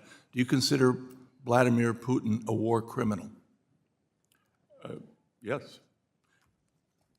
Would you negotiate with a war criminal? I think that's the nature of diplomacy. One must negotiate with both sides, sir. So you will be negotiating then with the war criminal? I believe that negotiation was needed with the Japanese after World War II. Okay. Thank you for that answer. Are you familiar with what President Trump has called his One Big Beautiful Bill? Yes, sir. Could you describe the basics of that bill? It is a combination. The core of that bill is to make the 2017 Tax Cuts and Jobs Act permanent. If this, what he quotes, a big, beautiful bill passes, will the deficit go up or will the deficit go down? I believe over time, the deficit to GDP, which is the important number, even Secretary Yellen agrees with that, will stabilize and go down. So next year, will it go down? Sir? Yes. I believe yes. You see, so if the big, beautiful bill passes, you believe the deficit will go down next year? The deficit to GDP will. Because again, what is important is that we grow the economy faster than I understand we grow that. the debt. I understand that, of course. But you say that in the long term, I'm asking in the short term, will the deficit go down? I believe the debt to GDP can go down. But what about the deficit itself? The amount of money that comes in as opposed to goes out. Will the deficit go down next year? Will it go down from 2024 and 2025? I believe it will, because these are extraordinary levels. What about the long-term debt? Will it go up or down if this big, beautiful bill passes? Again, sir, it's while the absolute... I think the reason you're having a hard time answering... I'm not having a hard time answering, because what is important... I've given you plenty of time. ...isn't the absolute level of debt. It is, as Secretary Yellen said, the debt to GDP. So that if our GDP were 100... Everyone is talking about the $37 billion. Is it going to go up or down? Sir? Yes. Is it going to go up or down? It will likely go up, but if the Okay. GDP goes up And faster, I think that's the interesting thing. My colleagues on the other side always talk about reducing the debt and reducing the deficit, and yet the hypocrisy of trying to pass the big, beautiful bill that will cause both of them to go up. No, sir, I did not say the deficit. No, I know you didn't say it. You're trying not to say it, but that's exactly what's going to No, happen. I actually said it would not go up. I know you did. And just to be clear. You said the number would go Just up. to be clear, last year, 6.7% deficit to GDP. No, I'm asking the number. fin- No, the, not, I'm asking the fin- actual finance- number. finance No, we're by looking at, see the now. previous No, administration. we're was the asking about largest numbers in here, Will. history when we were not in a recession and I'm not going to let you get away with that one because it's very clear what's going to happen if they pass their bill. The deficit's going to go up and the debt's going to go up, and we're going to see the hypocrisy of them always saying, cut the budget, so the deficit's going to go down and the debt's going to go down. It's not. It's going to go up. Now, I do want to ask you about the independence of the Fed. Yes, sir. You have kind of been on both sides of the fence on this. You seem to say that we need an independent Fed, but at the same time, you said there should have been a shadow Fed. Sir, since taking office, I have refrained from commenting on Fed monetary policy, and I have said that monetary policy is a jewel box that must be preserved. Okay, great. And lastly, I do want to ask this because a number of my colleagues have brought it up about elite, the coastal elites. Where did you go to school? Sorry? I grew up in Little River, South Carolina. And what university did you graduate? 500. You graduated from Yale. You were part of I Wolf worked- Heads well, Society, Congressman, one of the big three. Congressman, I worked 3 jobs to put myself through Yale, believe me, where I grew up just as classmates poor were as you did. I bicycling through understand that Europe. too. So But the thing that I always get is, the funny part is, you always and, talk you about know, the coastal elites. You're a billionaire that went to Yale. I don't hold that against you. Vice I just President find it Vance put interesting that himself my through colleagues Yale on are the always GI talking Bill. about the coastal elites, and yet the president and yourself are both coastal elites. Thank you. And I made all my own money, sir. A woman from Texas, Ms. Garcia, is recognized for 5 minutes. Thank you, Mr. Chairman, and thank you to the Secretary for being with us today. I want to start first by just clarifying your testimony and its delivery. Why did you ask for your witness statement to be embargoed until this morning? Sorry, me? Pardon me? Your testimony reads right at the very top, embargoed until delivery, which means that we didn't follow the usual practice of this committee of getting the testimony 24 hours in advance so that committee members can review it and prepare for questions. Yours was posted at 10:01. The committee was at 10. Well, it looks like you need. My staff is just telling me that it's standard practice. It's your standard practice? It's not our standard practice as a committee. I'm told that it was standard practice. Okay, you were told by whom, sir? So my comms team and legislative affairs team working with the committee. Well, Mr. Chairman, I think for the record, I think you should clarify to the gentleman that that is not our standard. And I know that at least I didn't know anything about this until I got it here. And I don't think our committee staff on the Democratic side was notified that we would be getting all your testimony late. I just wondered, why you had made that request, and clearly at the top, embargoed until delivery. Well, embargo to delivery, I think that was mostly meant for the press. We're not press, sir. We're the members of Congress that have oversight. So, Mr. Chairman, I would hope that you not condone this kind of late submission. It just doesn't help, frankly, for some of the atmosphere that's created when we all just sit down and we still don't have your testimony. Well, then, we just sort of don't feel really good about that. It's not our custom and Congresswoman, practice. I appreciate the importance that you put on my statement. Well, thank you. Notice is important, sir. Do you know what the poverty rate is in our country? I believe that the poverty level is a fixed number. No, do you know the poverty rate in this country? I believe it is in the teens. In the teens, okay. Well, it's about a little over 11%. It just strikes me that most of all of your testimony is always about the tax cuts and cutting cutting costs, and it's always about tax cuts, and it's always about the rich. But nothing is ever said about poor, other than you suggesting that you worked yourself No, through ma'am, college. no tax on tips, no tax on Social Security, no tax on overtime. and Sir, I read your testimony, that's not anywhere in here. Deductibility. That is not in here, sir. Deductibility I am of referring auto to your loans. testimony and what I've listened to. I said right up front, I can see you and I can hear you. You've not said one thing about what we're doing to help the poor. In Well, fact, none of your colleagues even when have we were asked me. talking, even when we were talking about the car seats, you know, that impacts poor people more than anyone else, because not only can they usually not even afford a car seat and have to go to a garage sale to find one, now it's going to be even higher. You know, your president is suggesting that he wants to give a $5,000 bonus to women to have babies, and then what? Just leave them out on the cold alone? No car seat, no food, no Medicaid, no chip Congresswoman, program? I can tell you the worst. And I'm asking you right now, sir. The that worst thing you- for you working need- you families need to- will be as a the treasurer- expiration of the 2017 As Secretary of Treasurer, Tax it's not Cuts and just Job about Act. the inflation rate. It's not just about the GDP. It's also about making sure that we keep the poverty rate in this country low. There are people who are living in poverty that never have lived in poverty before. You know, you also failed to say here, you say unemployment remains low. I mean, the Senate should have read unemployment went up. Ma'am, Because it did. Under the Biden And administration, the growth we administration, we're not talking experienced about Biden, sir. We're record talking food bank about your usage. testimony here Record food today bank usage. about the current president and his plans. Because I can tell you, I'm from Houston. I'm concerned too about some of the tariffs on energy. You know, we have done a lot to increase trade in Houston, construction, everything after the pandemic. And all things were growing. Everything has been growing. But now that the Trump tariffs have surfaced, it is threatening Houston's economy. I represent the area where almost the entire ship channel is in. The petrochemical companies all are in my district. The port is in my district. Everybody is trying to figure out Gentlewoman's what the time has hell we're going to expired.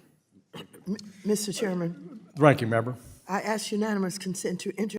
Gentleman yields back. Gentleman who's the vice ranking member of the full committee, Mr. Caston, is recognized for 5 minutes.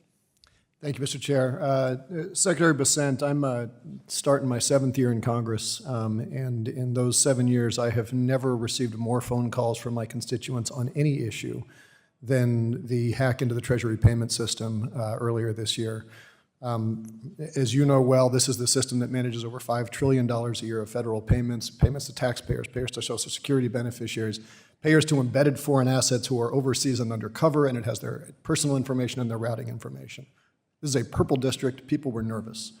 We sent a letter to your office along with 150 colleagues asking 20 questions. Your response that we just received was non-responsive on all 20. Mr. Chairman, I'd like unanimous consent to enter those 2 letters into the record. Without objection. I want to get through a lot of those questions right now, Secretary Bessent, and I would ask you to be as brief as you were in your response, but I would very much like a more fulsome answer in writing. In January, the New York Times reported that you pressured David Lebrick out of his role overseeing that after he refused to grant that access to people that Elon Musk had imposed. Can you confirm the accuracy of those reports? That's incorrect, Mr. You met with him on January 30th, put him on administrative leave, and he left the day later. Is that accurate? I did not put him on administrative leave. Administrative leave, I asked him to take, I met with him 90 minutes So you're denying the New York Times report? Was it your choice? I am adamantly saying that the New York Times is inaccurate. Okay, all right, fine. That's yes or no. New York Times is inaccurate, fine. He was not placed in administrative leave, and he subsequently resigned after sending numerous emails. Sir, I'm just asking for yes or no questions. If you want to be voluminous, please write me a letter. Was it your decision to terminate Mr. Lebrick, or were you pressured by others? He resigned. Who made the decision to put him on administrative leave? You or someone else? Again, sir, he was not put on administrative leave. That is Okay, so you're denying the New York Times. Highly Fair inaccurate. enough. Tom Krause, you a fan of him, who's now playing that role? Yes. Okay. You'd mentioned earlier he was in that role. Do you agree that that role includes duties that include managing Treasury's payment system to ensure timely Social Security payments, overseeing auctions for U.S. Treasury bonds, which determine interest rates, and ensuring the U.S. doesn't breach the debt limit. Would you agree that that's all part of the functions of that job that Mr. Rouse is now holding? No. No. Shocking, okay. Does Mr. Krause have any prior experience in government service?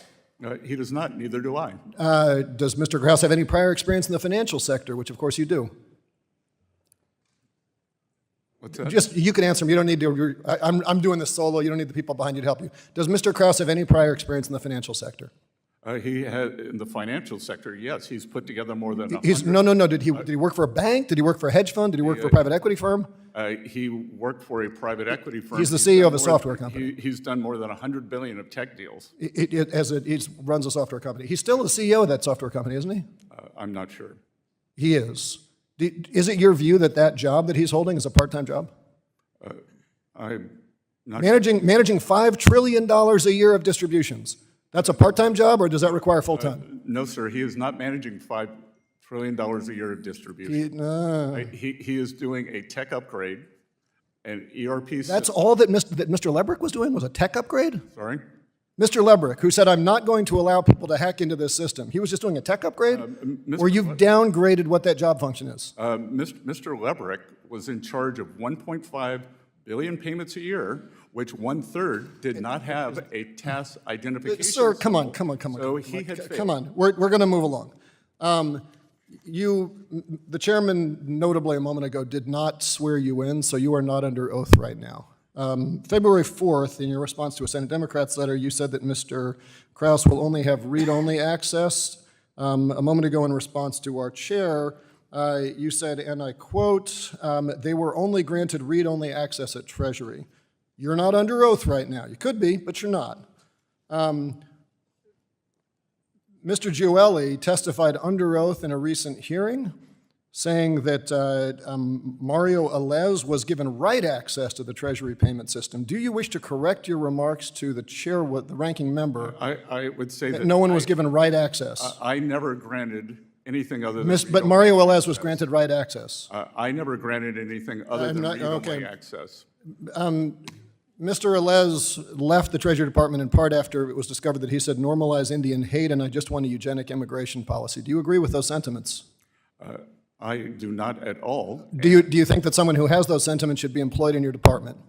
That I had a conversation with the vice president. That I admired his grace. He then went to HHS. Gentleman's time has expired. Thank the gentleman from Illinois. The gentleman from Indiana is now recognized. Mr. Stutzman for 5 minutes. Well, thank you, Mr. Chairman and Secretary Bessent, for your appearance here today, as well as your very nice courtesy call where we were able to identify areas of common interest like digital citizenship.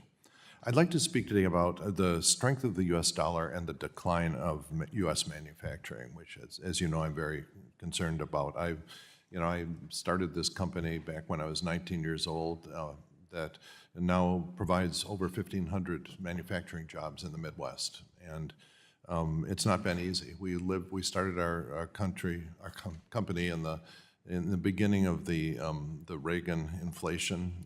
Then we had to live through all of the Bush policies and the China shock that occurred on his watch. We lived through just all the ups and downs of this, and it's not an easy thing.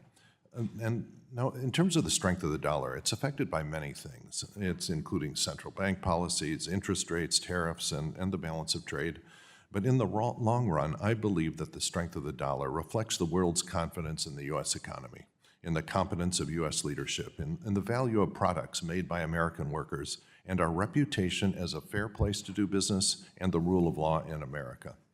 Now, Secretary Bessent, earlier this week, you ran an op-ed in the Wall Street Journal echoing many of the points you made in your testimony.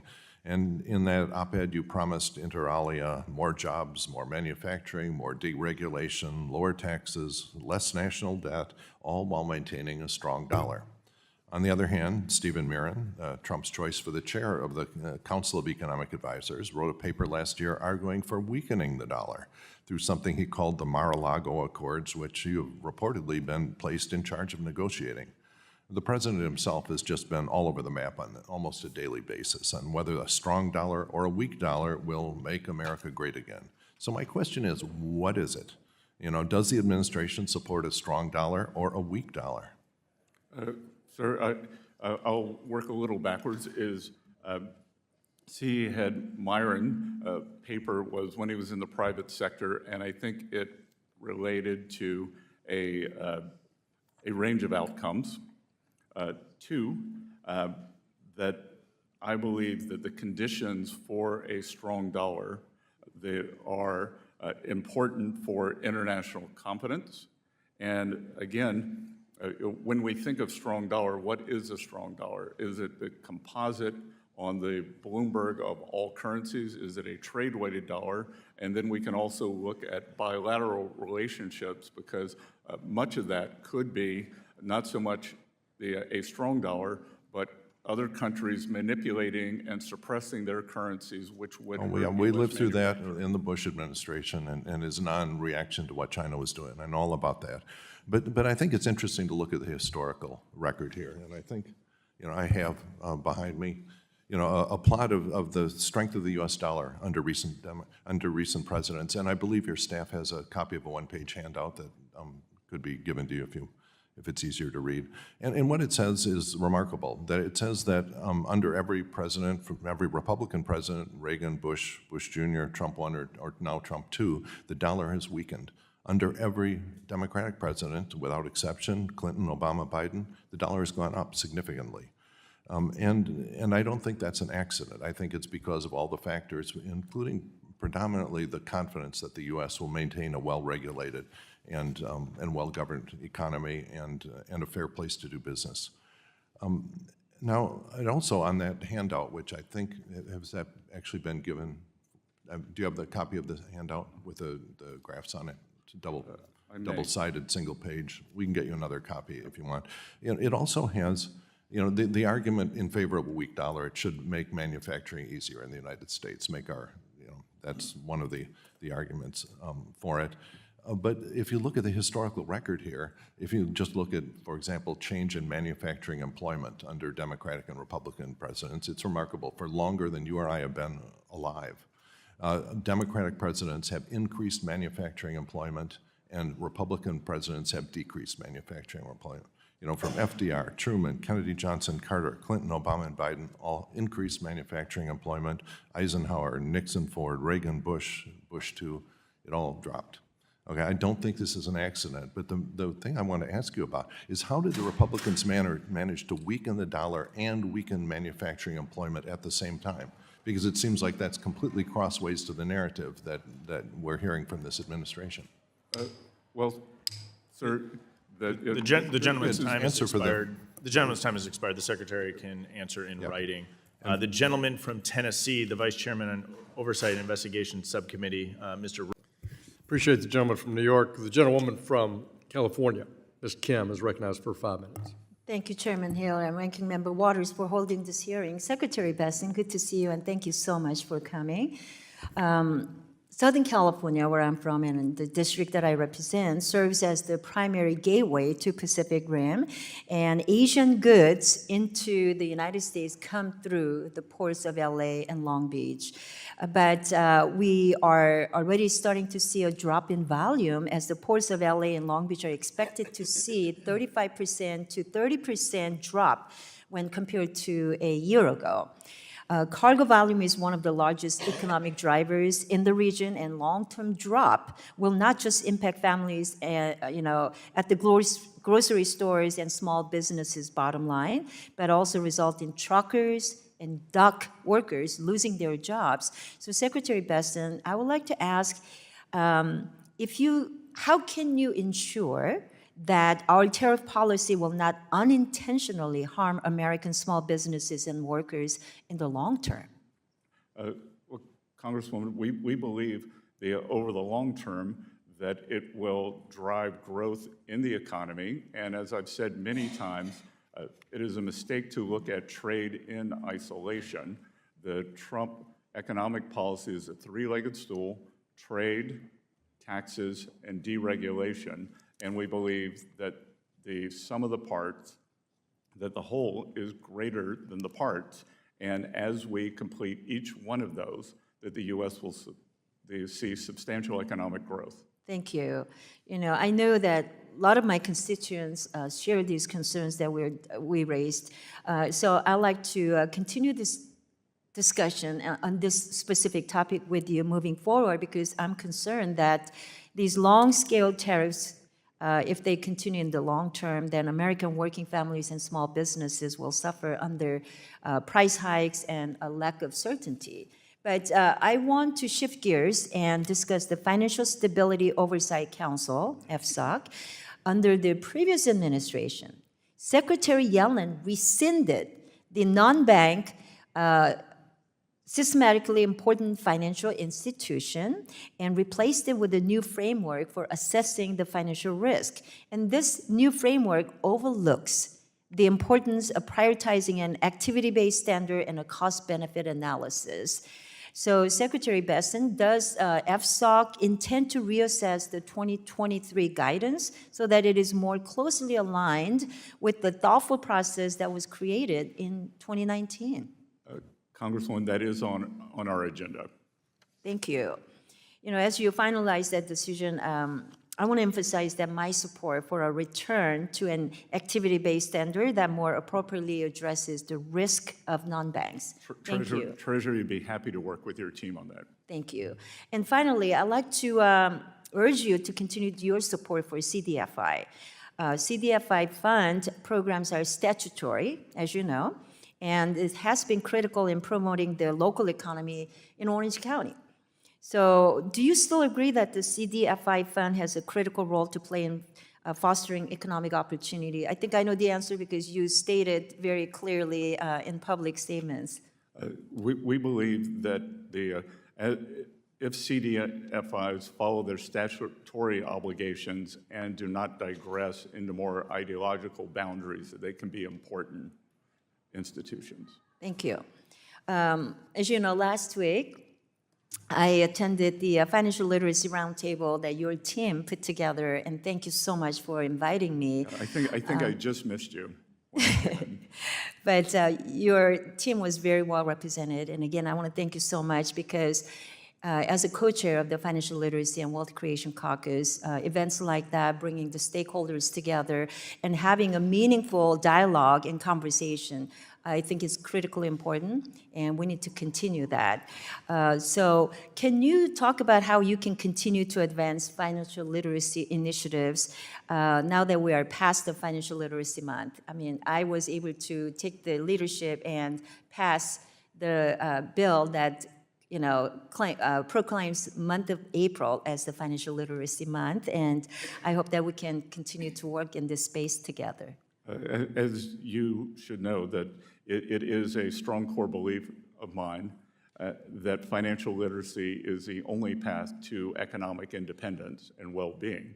So the more Americans who can be educated, and I think we should probably go state to state and encourage each state to put in financial literacy standards for their students. Gentlewoman's time has expired. The gentlewoman from Texas, Ms. Garcia, is recognized for 5 minutes. Ms. Sanchez is recognized for 5 minutes. Thank you, Mr. Chairman. Welcome, Mr. Secretary. There was no tax bill passed during the Biden administration, and I know that because I served on this committee during that administration. So I just wanted to clarify that. And in the interest of time, because our time here is limited, I'm going to ask you to please limit your answers to yes or no questions, and I'm going to jump straight into those questions. Mr. Secretary, do you still believe that the president's tariffs are going to be a one-time price adjustment for American families? If prices go up, they will be one time. Okay, well, unfortunately, you appear to be talking out of both sides of your mouth because you yourself have admitted after conversations with Walmart that some tariff costs are going to get passed on to consumers. And in fact, we've already seen that prices are rising on many everyday goods. No, Congresswoman, please don't interrupt me. We had the time is mine. The time is mine. Please don't interrupt me.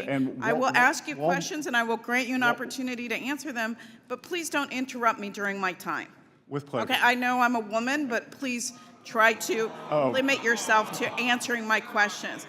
No, I'm sorry, but we get talked over all the time, and I don't want that to happen at this hearing. I would remind members,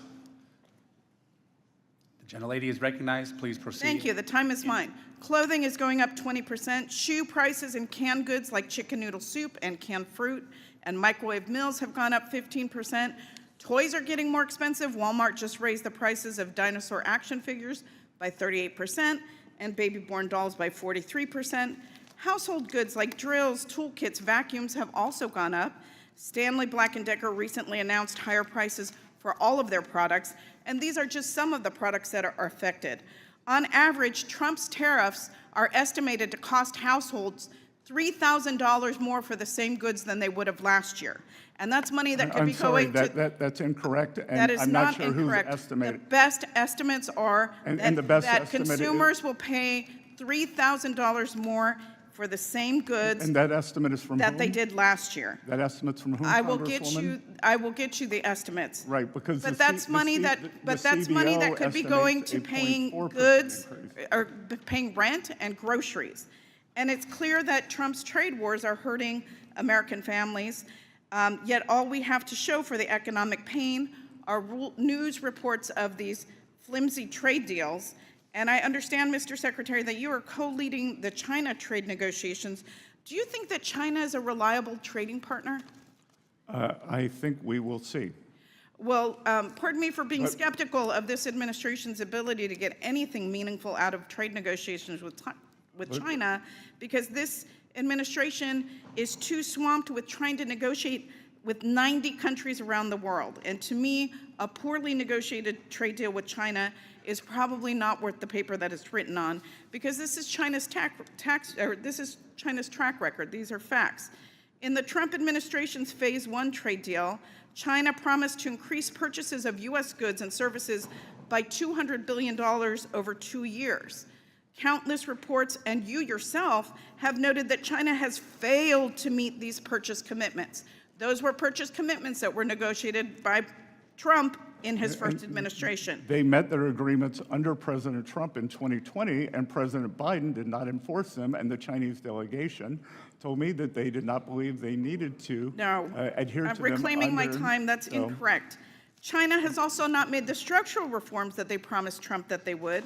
Many U.S. companies still reported widespread intellectual property theft and counterfeiting. So excuse me if the last attempt by the Trump administration to secure meaningful change from China doesn't exactly inspire any confidence in the current negotiations.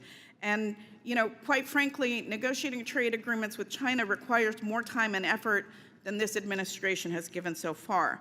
And that's why I was alarmed to hear this morning that Trump said that the U.S.-China deal was done after just 2 days of talks in London.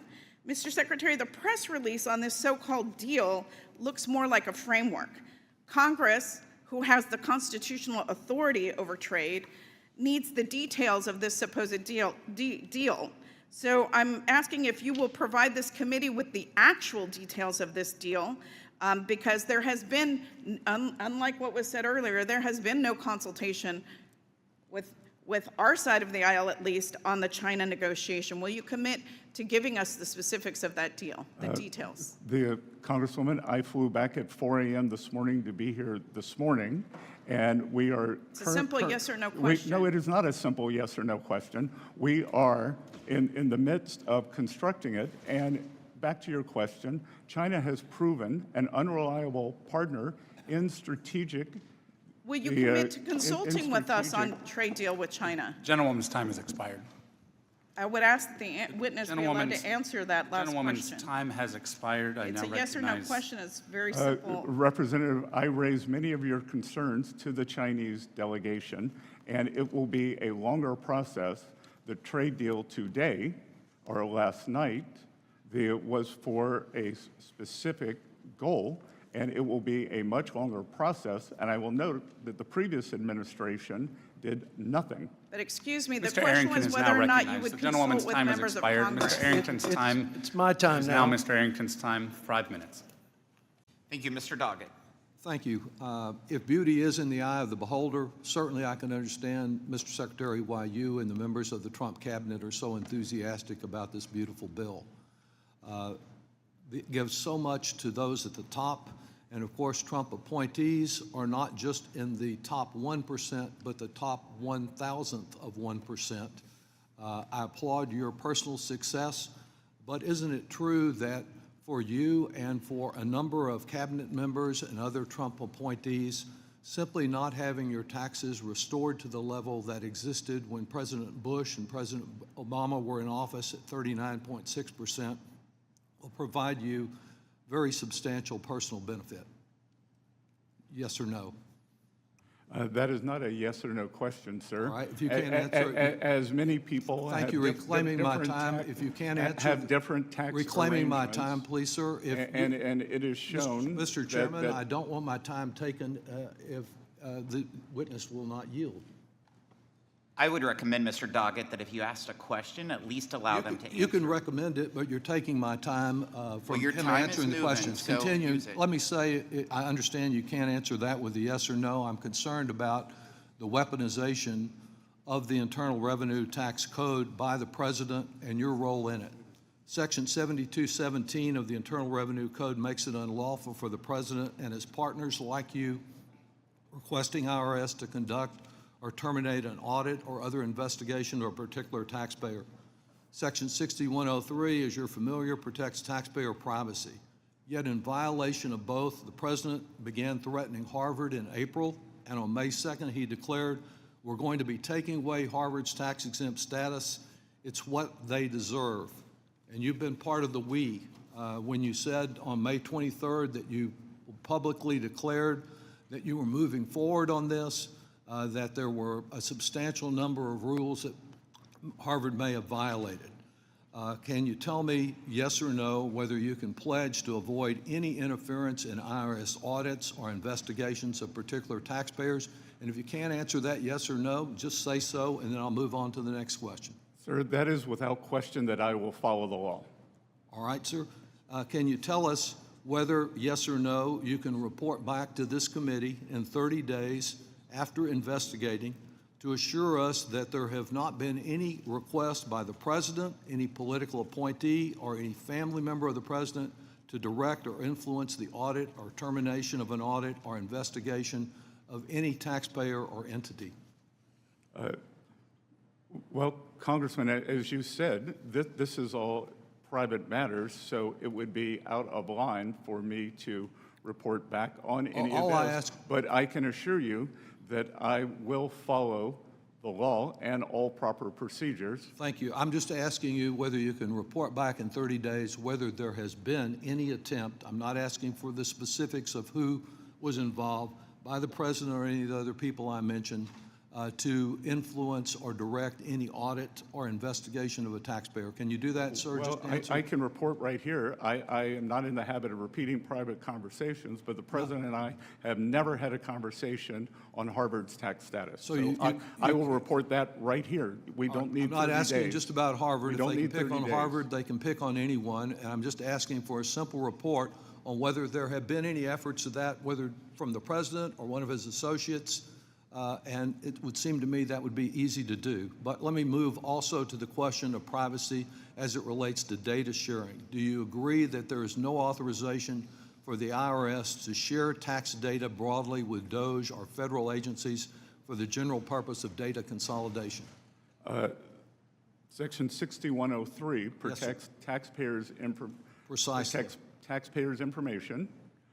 We have followed all proper procedures, and including in terms of the data sharing with the Department of Homeland Security.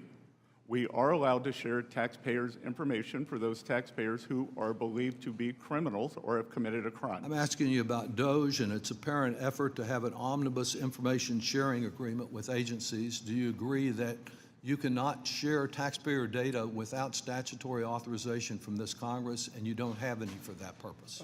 We will follow the direction of the regulations and the court, sir. Are you sharing any taxpayer information with DOGE for this omnibus information sharing agreement where they seem to probe into the privacy of every American, consolidating it with Social Security and other private information? Or is there such sharing going on now, sir? Well, first of all, I would push back on that characterization You can do something. And I just want to know if you're sharing in the I will time that tell you, remains. and there seems to be a misunderstanding among many people on your side of the aisle on what DOGE is. DOGE employees. I understand you had some misunderstanding about it, and Mr. Musk yourself, but let me ask you again, just simply on the question I'm asking, are you sharing any of this data with DOGE without congressional authorization? As I said, we are following all of the laws. Thank you. I would appreciate an answer to my question, but I will yield back since my time has expired. Mr. Smith is recognized. And thank you, Mr. Secretary, for coming before the committee as well. It's pretty clear, and listen, now, who needs to get into arguments when you need answers? And but you can see the frustration on this side. I appreciate your loyalty to the president and understanding your responsibility, but it seems pretty clear that in the time that we're given to ask a question, et cetera, the reason that people are seeking yes and no answers is because of the time that's allotted. It has nothing to do with you personally or whatever. You're obviously very bright and intelligent. So, Mr. Secretary, would you agree that I give great credit to Representative Massey, who stood on the floor and addressed the Congress during the debate on this bill. And he never criticized the president. He never criticized a fellow Republican. What he did was address the facts. And he laid them out very clearly. Let me quote what he had to say here. This bill is a debt bomb ticking. Congress can do funny math, fantasy math if it wants, but bond investors don't. This week, they sent us a message. Moody's downgraded our credit rating, and the bond investors who buy and finance our debt demanded higher interest rates on a 10-year note, 20-year note, and 30-year note. What does this mean? Very soon, the government will be paying $16,000 in interest for paying $16,000 of interest alone per U.S. family. What are we telling them instead of taking care of that problem? We are going to give them a tax break. The frustration you hear up here, of course, is that there's denial that tax breaks don't add to the national debt. Was Moody's wrong? Was Representative Massey's assessment wrong? I can tell you that clearly Representative Massey doesn't understand the bond market, and that any 24-hour window, as he's just said, is incorrect. That I will point out that the U.S. 10-year, which I repeatedly reference, is the only major 10-year bond that has a lower yield this year. So has a lower yield today than it did on January 1st or January 20th. German yields are higher. Japanese yields are substantially higher, but U.S. 10-year yields are lower.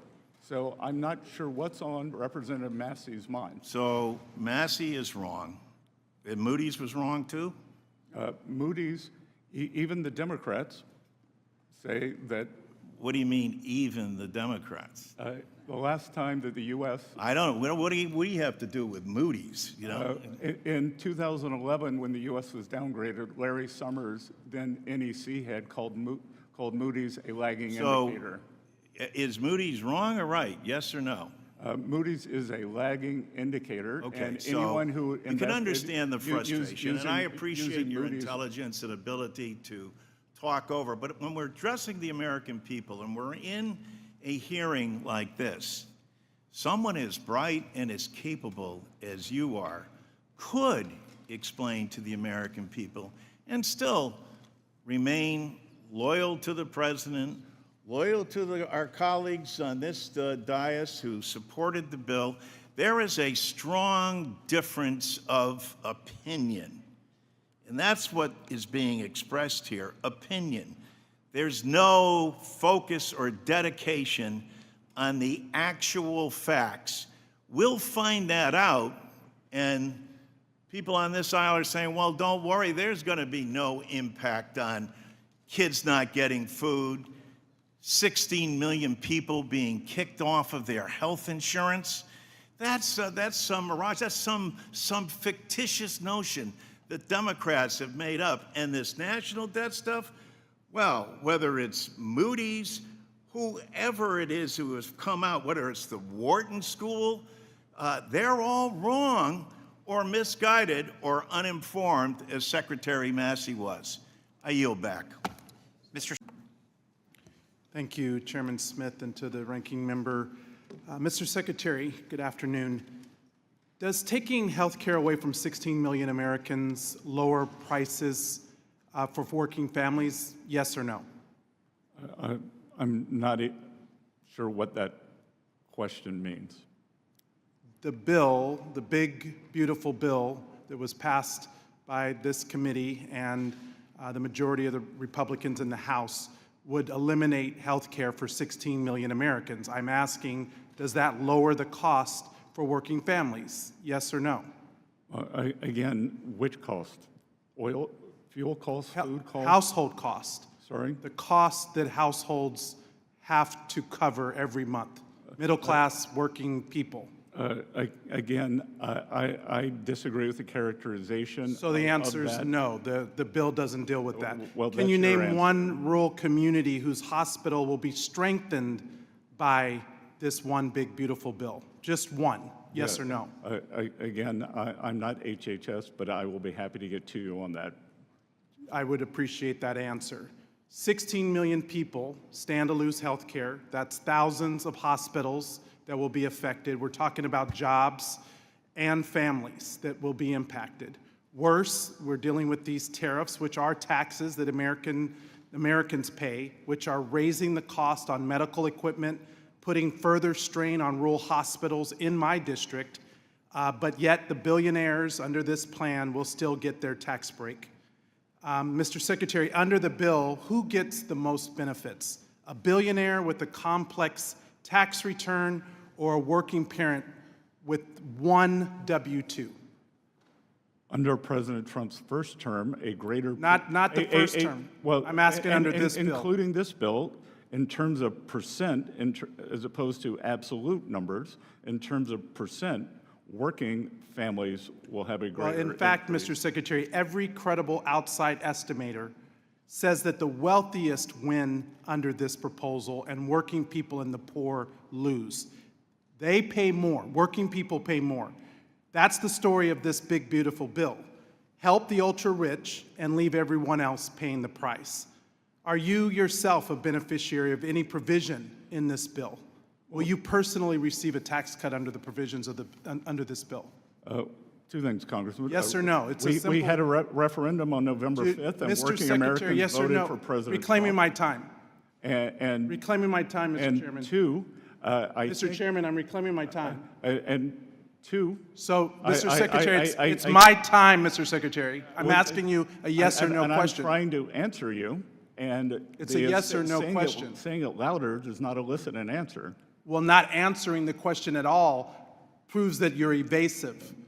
Are you the head, the person that's the head of overseeing the implementation of our tax code, a beneficiary under the provisions of, any provisions of this bill? Again, this is an extension of an existing bill. So are you a beneficiary? This is an extension. Okay, that- I will if you wanna take that as a if you no. wanna Mr. rephrase Secretary, the question, did the TCJA help increase the supply of housing? Yes or no? sorry? Did the TCJA help increase the supply of housing? Yes or no? I don't know, and According to I'm not sure that's according one to of the Federal Reserve of Philadelphia, comparing the pre and post TCJA housing market, they found that between January of 2015 to October of 2019, housing construction in fact slowed under TCJA. So, Mr. Secretary, do tariffs on steel, aluminum, and lumber raise the cost of construction? Yes or no? Again, on the housing point, the interest rates went up because the economy was stronger. And under this proposal, inflation was nascent. and under a budget report that just came out from the Yale Budget Lab, they just released data showing that because of the debt that is going to be added by this big ugly bill, mortgage rates will increase. Are you aware of that? I'm aware that This bill is a I'm aware that the disaster Inflation for the Reduction people Act, of which I would Nevada guess you who are voted for. struggling with the cost of rent and the ability to afford housing. These are the pressing issues that my constituents are concerned about, and I hope that this administration understands the impact of the negative consequences of their proposal. This administration very I much yield- understands I yield back. the impacts on working Americans, and that's why working Americans voted for President Trump. You know, the economic outlook of the United States has soured a bit since President Trump assumed office. We've gone from record lows in unemployment, historic growth, and lowering inflation to unprecedented trade wars, volatile markets, and low consumer sentiment. And for the record, Mr. Chairman, I would like to enter surveys from consumers from the University of Michigan, a trade war impacting the shipping economy, and the OECD article on the downward turn in economic turn in the U.S. Without objection. Thank you. This is only made worse by the Republicans' big, ugly bill and the administration's proposed budget. I have a few items I want to raise with you, Mr. Secretary, but given our limited time, I want to focus on the projected impact of the reconciliation legislation. Economists from the CBO, the JCT, the University of Pennsylvania, Yale University, the Committee for Responsible Budget, and the Bipartisan Policy Center have all projected that this legislation will add trillions of dollars to our national debt. Experts have also projected that close to 16 million Americans will lose access to their health care, and 11 million Americans will lose access to nutrition benefits. These figures aren't coming from Democratic talking points. They're coming from economic experts with years of expertise. Yet, Mr. Secretary, you have time and again gone public and said that you dispute these claims. I believe you're a very intelligent and very competent individual. You're a Yale graduate, an adjunct professor, served as the managing partner of the George Soros Fund Management Office in London, and led Key Square Capital Management, a global hedge fund, and you're a billionaire. So the question I have is, why is it that you seem intent on disavowing any and all expert opinions that are inconvenient to your political agenda? Unfortunately, it strikes me that you are hell-bent on ignoring the warnings of any independent expert whose opinions may not serve your goals. When you worked in finance and your analyst told you that a proposal was a bad idea, I suspect that you listened to your analysis and didn't just accept the deal because the person proposing it said they were wrong and that their deal was a good deal. That would be wrong, it would be irresponsible, and it would be dangerous. I would submit that in the position that you have now, it is even worse. It's more wrong, it's more irresponsible, and it's more dangerous. Mr. Secretary, can you point to one independent study, one study performed by an expert PhD economist who is not on the payroll of this administration, that says that this legislation will not add to our national debt? Well, Congressman, if... Yes or no? Can you point to one? If we want to look at the CBO, which... No, I'm asking you, is there an independent expert that you can point to that says that this bill will not add to our national debt? Yes or no? Yes. There is? Yes. What are they? Art Laffer. Pardon me? Art Laffer. Art Laffer? Great. That, I don't think that one counts. Mr. Secretary, did the 2001 Bush tax cuts add to our debt? Sorry? Did the 2001 Bush tax cuts add to our debt? Yes or no? Again, Congressman... Yes or no? I think it's important to look at framing here. Okay, One I'm thing that- reclaiming my time. It's one clear that thing you're not going to answer the questions that are asked. And let me make it real simple for you. The Bush tax cuts added to the debt. The second round of Bush tax cuts added to our national debt. The last Trump tax cuts added to our national debt. And every expert will tell you that the proposed Trump tax cuts will also add to our national debt. That is the honest answer, and I would have expected you could have just given us a yes or no on whether or not these preposterous tax cuts that will benefit clearly the most wealthy people, the people who don't need a tax cut in this environment, will add to our national debt. This is bad public policy, it's bad for the American taxpayers, it's bad for our economy, and it's atrocious for our future in regard to the national debt, and I yield back. Thank you very much again, Mr. Secretary, for illuminating us with that explanation. I'll turn to Senator Van Hollen, please. Thank you. Thank you, Mr. Chairman. Welcome, Mr. Secretary. And I know you've just returned back from London, I believe, where you're engaged in the trade negotiations, and I've been trying to keep up with reports as to where those stand. I just have one question regarding that, and that's a headline here that reads that Trump eyeing easing U.S. chip export restrictions to secure Chinese rare earths. I think all of us recognize the vulnerability the United States has with respect to rare earths. It's something that China has decided to limit much more since this trade war got launched in the most recent iteration. But many of us have been very concerned about the diffusion of very high-end chip technology and AI technology to China. So I'm wondering if you can comment on that. Yes, sir.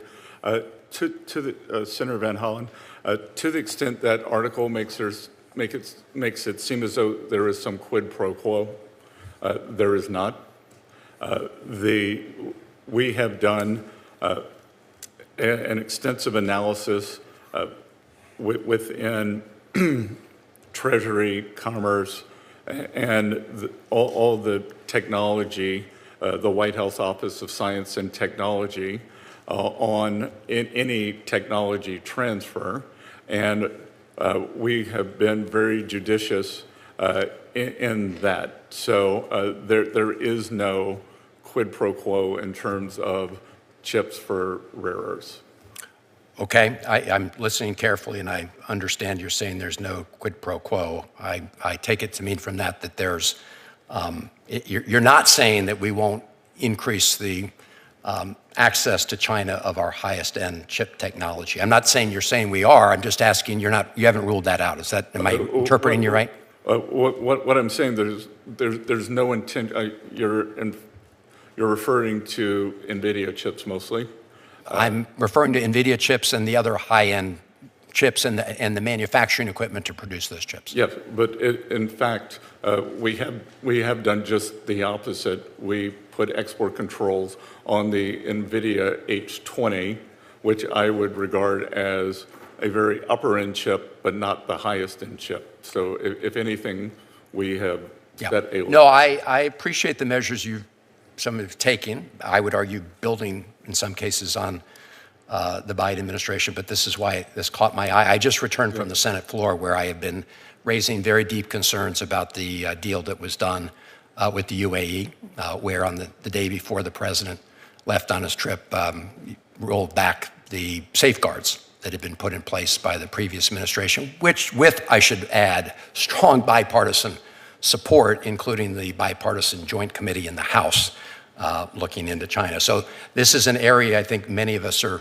very concerned about, which is why this headline caught my eye. If I could turn to the cuts to the IRS, and I've followed your comments about how you're able to continue to bring in revenues despite the changes that have been made. I would suggest, Mr. Secretary, that it's way too early to tell.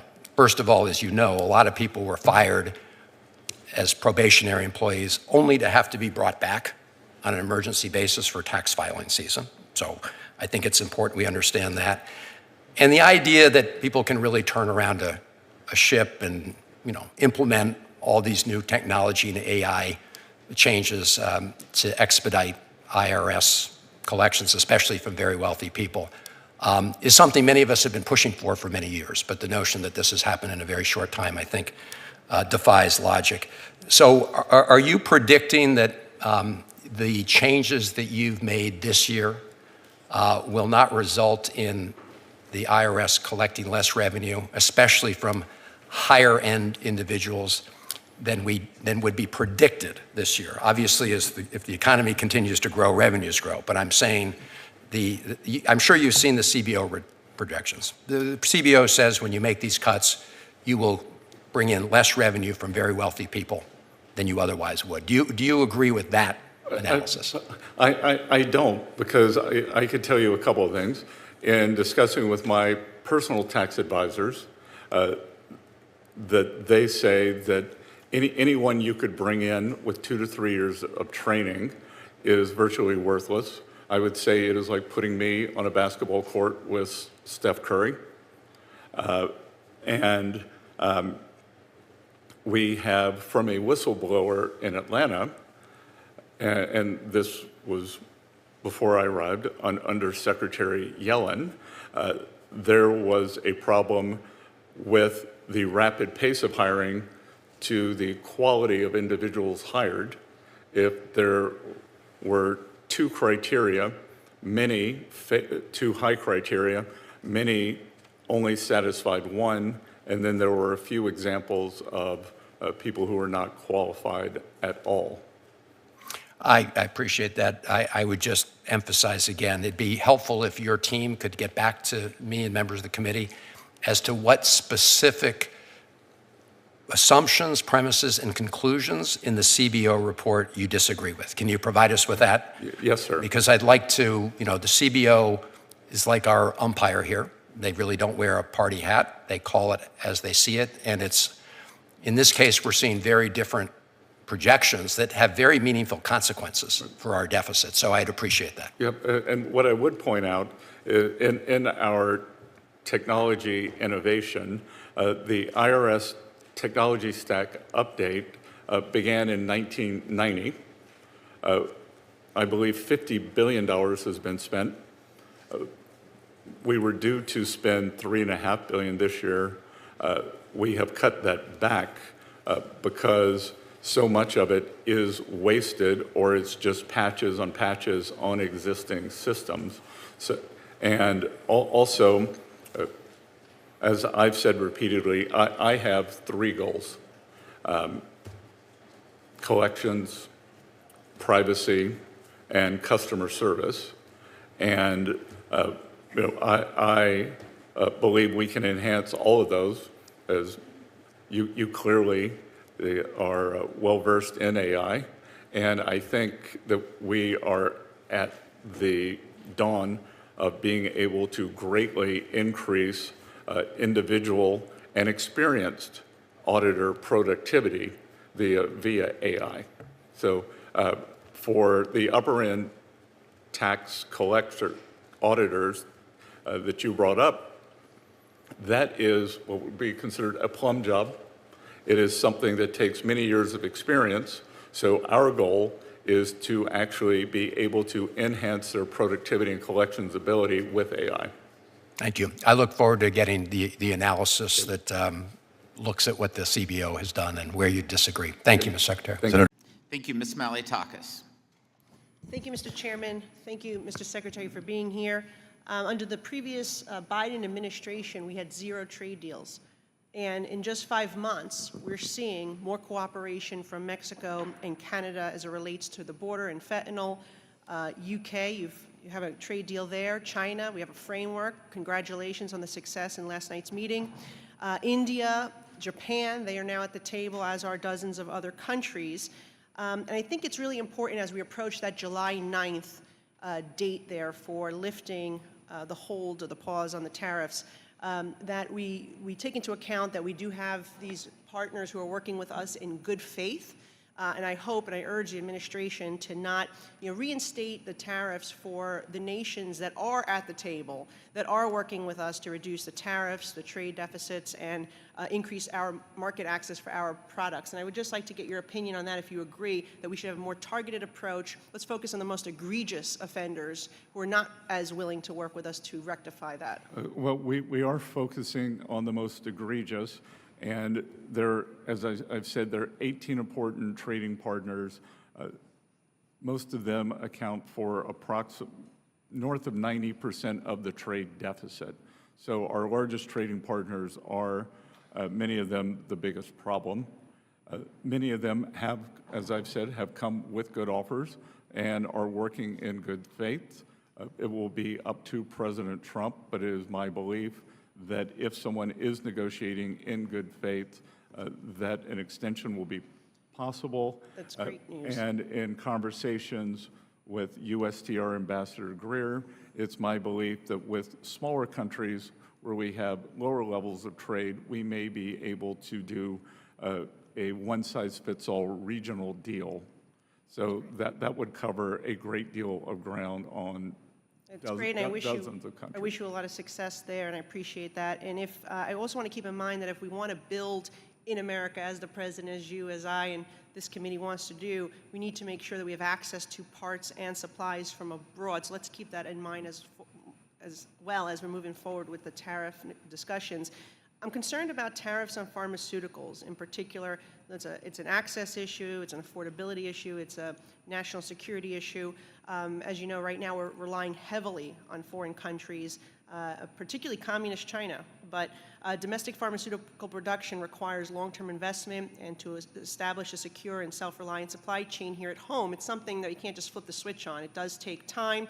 And certainly the provisions you mentioned earlier that we put in our one big beautiful bill will help us get there, incentivize, expand facilities, build new facilities. But until we reach that full domestic production capability, the U.S. remains dangerously dependent on foreign sources for life-saving medicines and medical inputs. And so I hope that we'll take that into account when we look at tariffs and not place tariffs on pharmaceuticals that we desperately need here in the United States.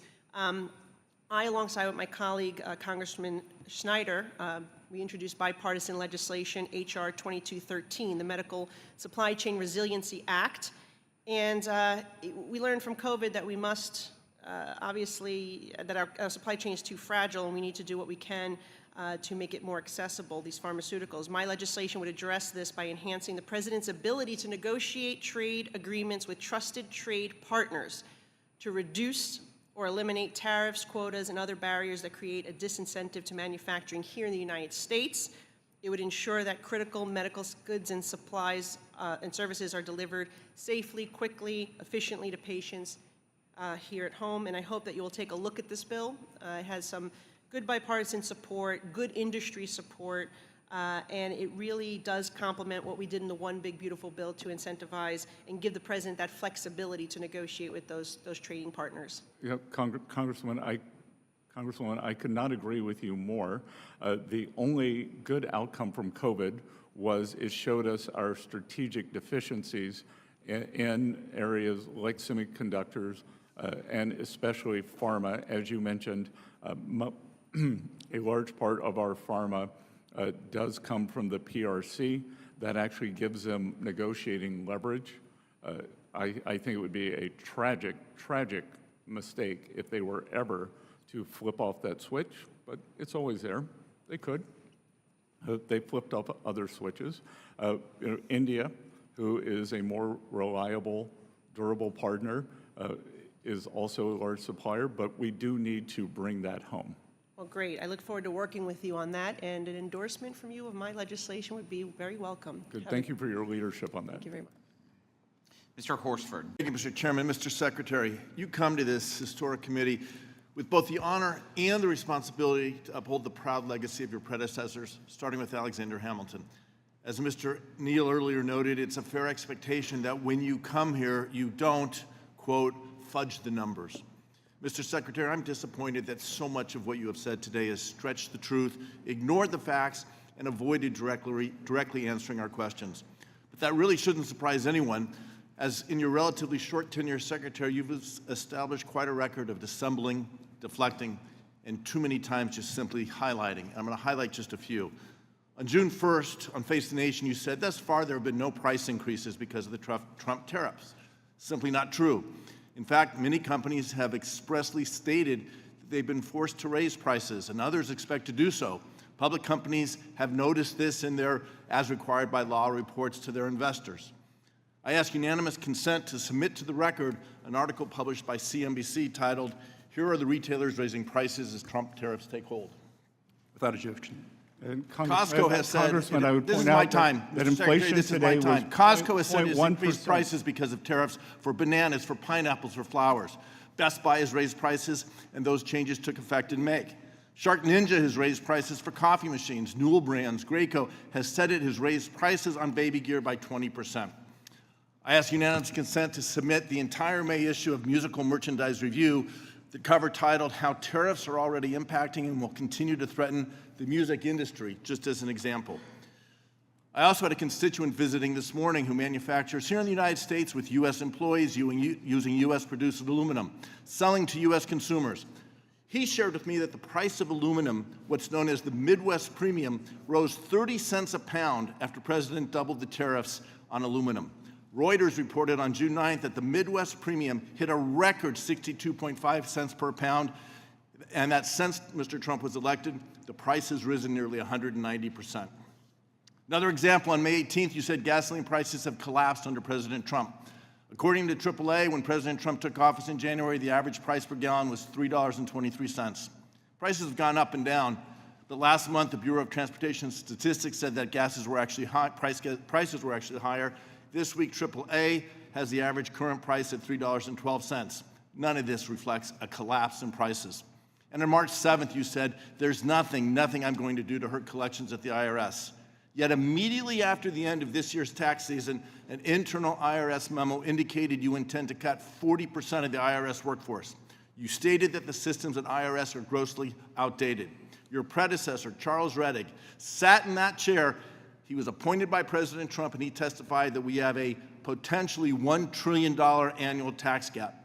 He said then, and I believe now, that better systems and more people working in compliance will help close that tax gap. And yet you are trying to stop the investments in new technology and cutting 40% of the workforce.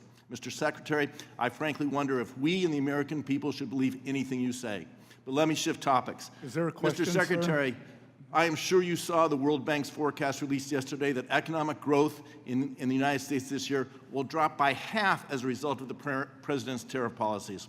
It also lowered its forecast for global economic growth because of Mr. Trump's tariffs, and warned that if they increase further, the slowdown will be even more severe. I ask unanimous consent to insert into the record an article from the Wall Street Journal entitled, "World Bank Sees U.S. Growth Rate Halving as Tariffs Slow Global Economy."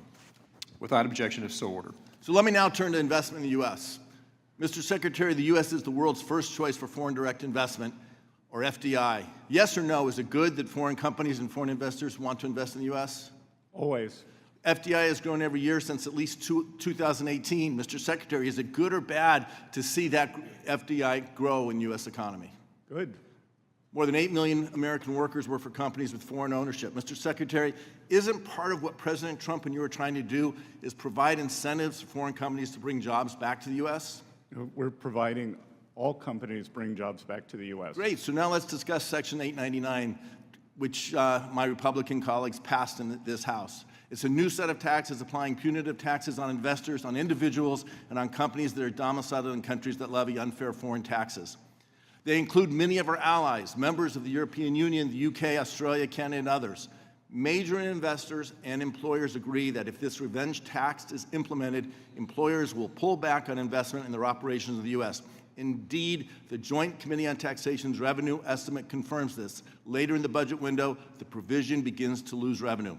Mr. Secretary, this runs counter to yours and the President's stated goal of driving investment in the U.S. We should be welcoming foreign direct investment, trying to give incentives for it to come here, not creating Congressman, barriers. we should not welcome foreign countries taking U.S. companies' tax revenue for their own treasuries. But you are punishing the companies and the individuals who want to invest in the United States, lowering investment in the United States, hurting American jobs, hurting American innovation, hurting the future for American workers. That is a I yield back. mischaracterization.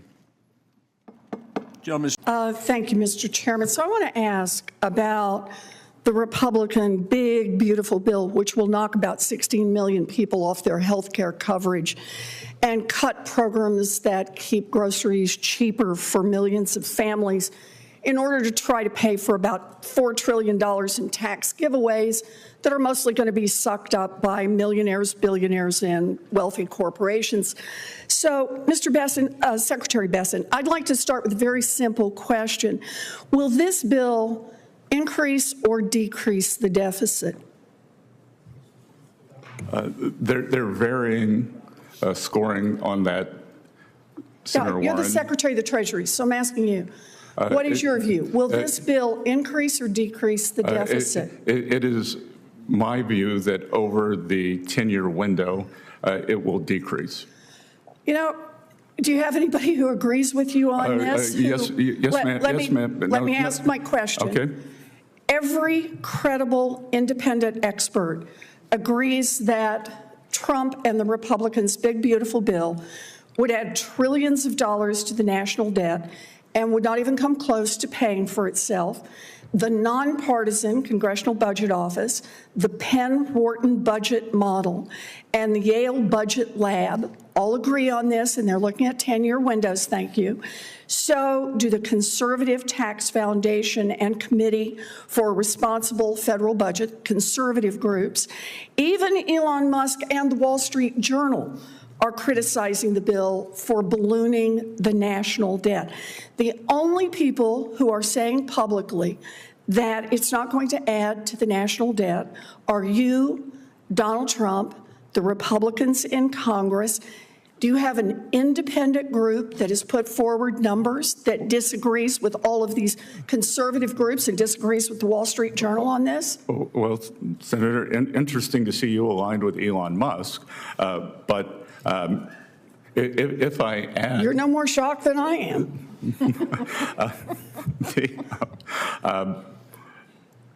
If we want to take the full congressional budget scoring, they predict, and I don't agree with their methodology, they predict a $2.4 trillion deficit.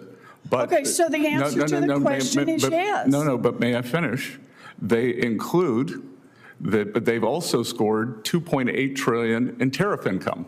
So even in Washington, D.C. math, okay, so, in Washington, D.C. math, that is a $400 billion surplus. Okay, so let me make sure I understand. This bill, you admit, will increase the deficit by $2.4 trillion, but you think there will be another bill and another set of agreements that somehow materialize, haven't materialized so far, don't have any statutory authority, but that will make up the difference. So the answer to the original question, will this bill increase or decrease the deficit? I think you just said it will increase. This bill increases the deficit. No, I want to use all the CBO scoring, and you can't take one without the other. I don't agree with the CBO. One is the law that we are scoring, the bill that is in front of us. We don't have a tariff bill in front of us to score.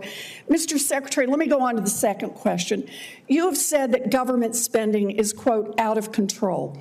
You have also called government spending, quote, unsustainable. In fact, in the name of fiscal responsibility, you're working with the Republicans on this big, beautiful bill to pass the biggest cuts to Medicaid and the Affordable Care Act in American history. So, Mr. Secretary, help me understand here. Why is the national debt so very important that you're trying to kick 16 million people off their health insurance, but increasing the national debt doesn't seem to matter if you're cutting taxes for billionaires and billionaire corporations? Well, first of all, a huge portion of this goes to family-owned businesses that are pass-through entities that are below that level, Senator, and I am sure you share my goals of Main Street prosperity. You know, I'm glad to do tax cuts for people of modest means. The question I'm asking is, why does the deficit not matter to you? We're talking about knocking 16 million people off their health care, but it matters not, it does matter to you if we're knocking people off their health care, but not. Well, first of all, that figure is overstated by 5.1 million. That is amount not attributable to provisions in this bill. So you think it's okay just to knock 10 million people off their health care? First of all, let's set that straight. Work requirements account for 8 million of CBO's claim number. Again, we're creating an economy that promotes and rewards. It's clear, Secretary Bessent, that you don't want to answer the question. No, Senator, I am answering it. No, you're not. And what I want is for Medicaid to be used for mothers and children as it was meant, not for 1.4 million illegal aliens, not for able-bodied people. Medicaid is not used for people who are not documented. Mr. Chairman, I just want to say here, the part that troubles me the most is that the Secretary is deeply worried about the deficit and is willing to knock 16 million, or as he says, merely 11 million people off their health care. Matters so much, but it doesn't matter so much if you're cutting taxes for billionaires. Then it's okay to run up a big deficit. I think that's wrong. We do have some differences of opinion. However, we also have a time crunch. I'm going to ask the remaining Senator Hassan. Well, thank you, Mr. Chair and Ranking Member Wyden, and good morning, Mr. Secretary. Thank you for joining us this morning. Secretary Bessent, in your confirmation hearing, I asked you whether any of President Trump's policies would increase costs for families. You said that there is, quote, nothing I can immediately think of, close quote. Mr. Secretary, have costs for new parents increased or decreased under President Trump? I'm not sure how you're defining that, but overall inflation is down for the first time in 3 years. Well, let me provide you with some data then. The answer is that costs have gone up for new parents. As the ranking member of the Joint Economic Committee, I just released a report this morning that shows that costs have gone up nearly 25% for the most popular baby items since Trump's main tariffs were imposed. This includes a price increase of more than $40 for the most popular infant seat on a car seat on Amazon. And Mr. Chair, with unanimous consent, I'd like to enter the JEC minority report into the record. Thank you. Secretary, with his reckless tariffs, the president has imposed a 10% national sales tax on imports into our country. So, Mr. Secretary, do Americans pay tariffs?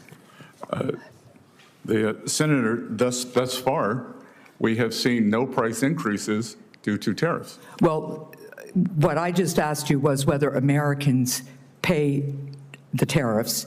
Again, as I told the ranking member, Walmart has decided to pass along some portion of the tariffs. That is a private decision. Amazon and Home Depot have not. Well, let me just tell you, let me tell you what's happened to one small New Hampshire business. And can we have the charts up here? Because you're essentially testifying that Americans don't really pay the president's across-the-board 10% tariffs. Behind me is a receipt from the U.S. Customs and Border Protection showing that a small distiller in Salem, New Hampshire, paid the United States government $2,600 in the president's new tariffs on a single shipment of lemons from Italy. And I have the same receipt for about the same size shipment that they had before the tariffs went into effect. And that $2,600 was not on the receipt back in, I think it was March.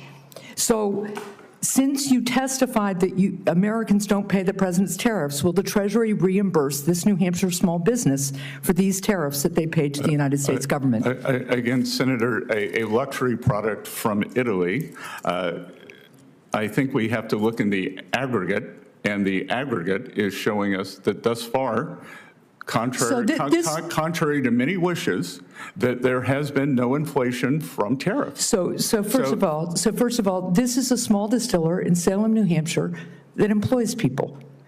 And now it's got a monthly or bi-monthly expense of $2,600 it didn't have. And it's either going to, lay people off, stop producing some of its products, but its business isn't going to grow with a new $2,600 charge unless it's going to pass on the price to American consumers. So I just want to be clear, you all need to own up to the fact that tariffs are taxes, they are a sales tax. I think you noted in the Oval Office recently that the president's tariffs would raise $2.8 trillion over a decade. I was quoting the CBO. So, okay, so the CBO now says it. So that's now about a $3 trillion tax that Americans will pay. No, ma'am. A sales tax. Much of that is being absorbed by the producers. Well, that certainly isn't true for new parents. In addition to the 5 popular products on Amazon that new parents need, there's another, we did another analysis on a baby list registry. New parents in America will pay total over the next year about $875 more for their products than they would have paid before the president's tariffs. Now, lastly, I just want to note that the CBO has made clear that the Republican budget bill will take away health care from millions and millions of Americans, both Medicaid coverage and the Affordable Care Act coverage. Not to mention, it will trigger a $500 billion cut to Medicare that will impact providers and rural hospitals. And it will add trillions of dollars to the national debt. So, Mr. Secretary, this is all to pay for massive tax cuts to millionaires and billionaires. Why, sir, do you need a tax cut at the expense of health care for millions of Americans? Well, I would dispute those numbers. 1.4 million illegal aliens receive Medicaid. But the CBO, first of all, they don't receive federal Medicaid dollars. And secondly, the CBO says without counting that, it's still, I think, 11 or 12 million Americans who are going to have their health care ripped away so that people in your income bracket can get massive tax breaks. I think that's un-American, and I think that's unfair, and I think the American people understand that too. Thank you, Mr. Chair.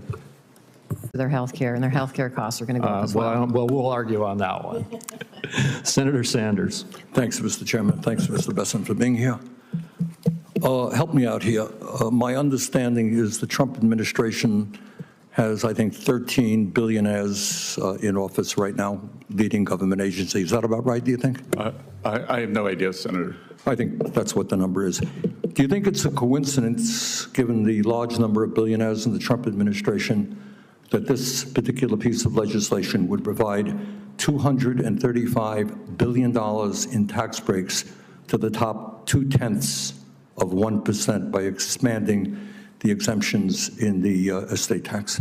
Senator, I will tell you that when the 2017 Tax Cuts and Jobs Act passed, my tax rate went up. Well, I don't know your exact situation, but I can tell you. Tell me about how many people do you think are in the top 0.2%? Sorry?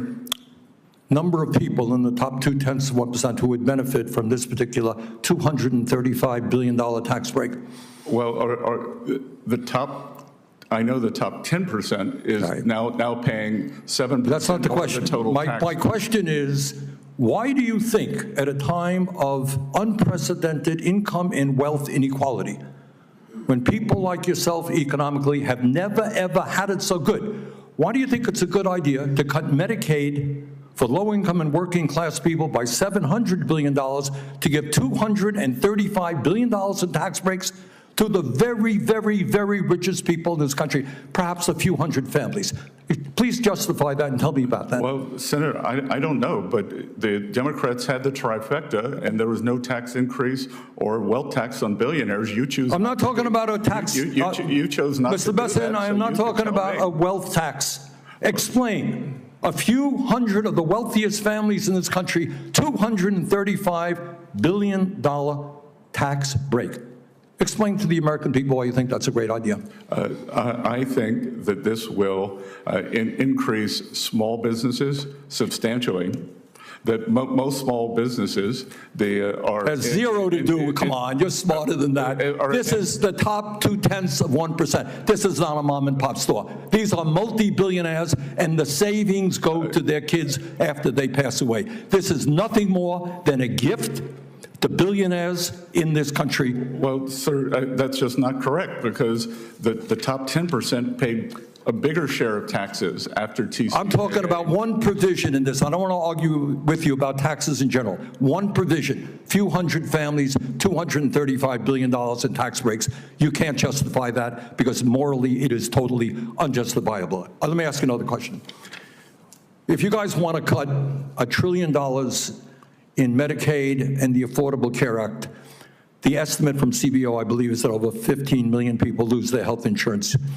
Yale University and the University of Pennsylvania estimated that when you throw that many low-income and working-class people off of health care, some 50,000 people a year will die.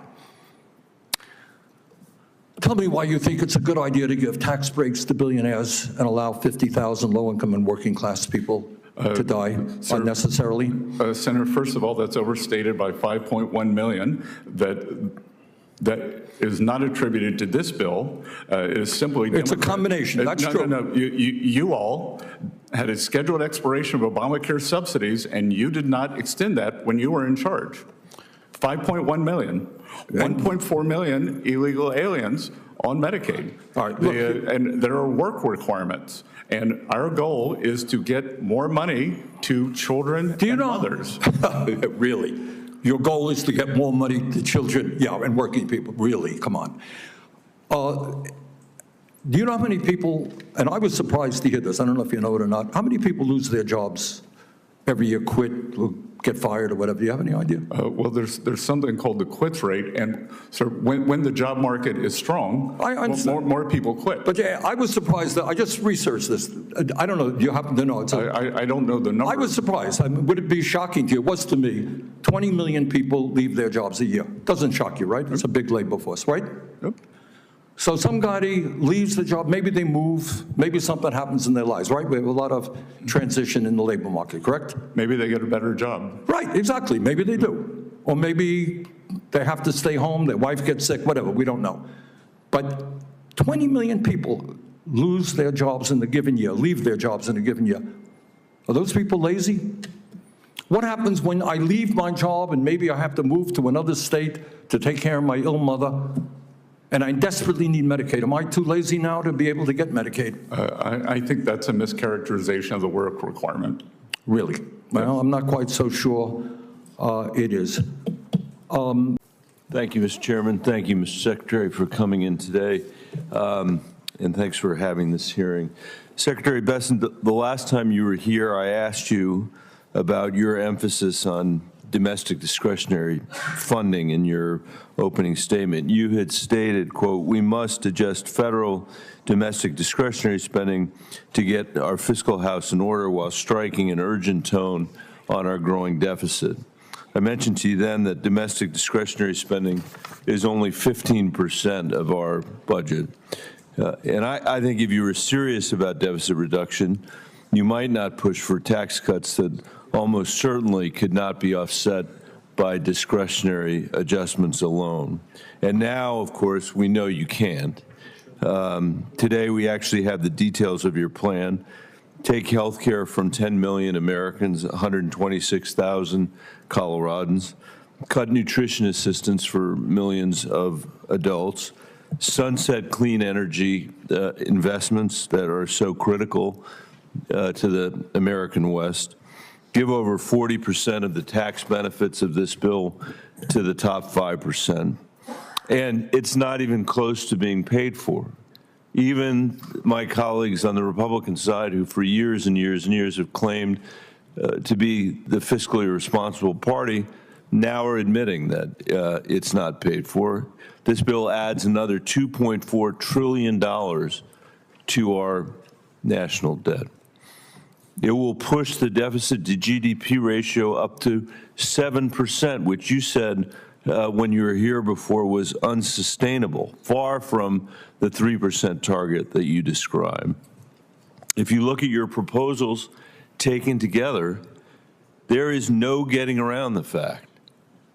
There is no getting around the fact that the richest Americans receive an average tax cut of $300,000, which again, we're not paying for with the discretionary cuts that you advertise. So once again, we will have to borrow money in order to assist the people in this country who least need a tax cut at this moment, while the Americans who have been made miserable by the economy that they're in actually see income reduced because of cuts to Medicaid and cuts to SNAP. Meanwhile, and I think, Mr. Chairman, this is really important, meanwhile, interest rates are at 20-year highs. Moody's has slashed our credit rating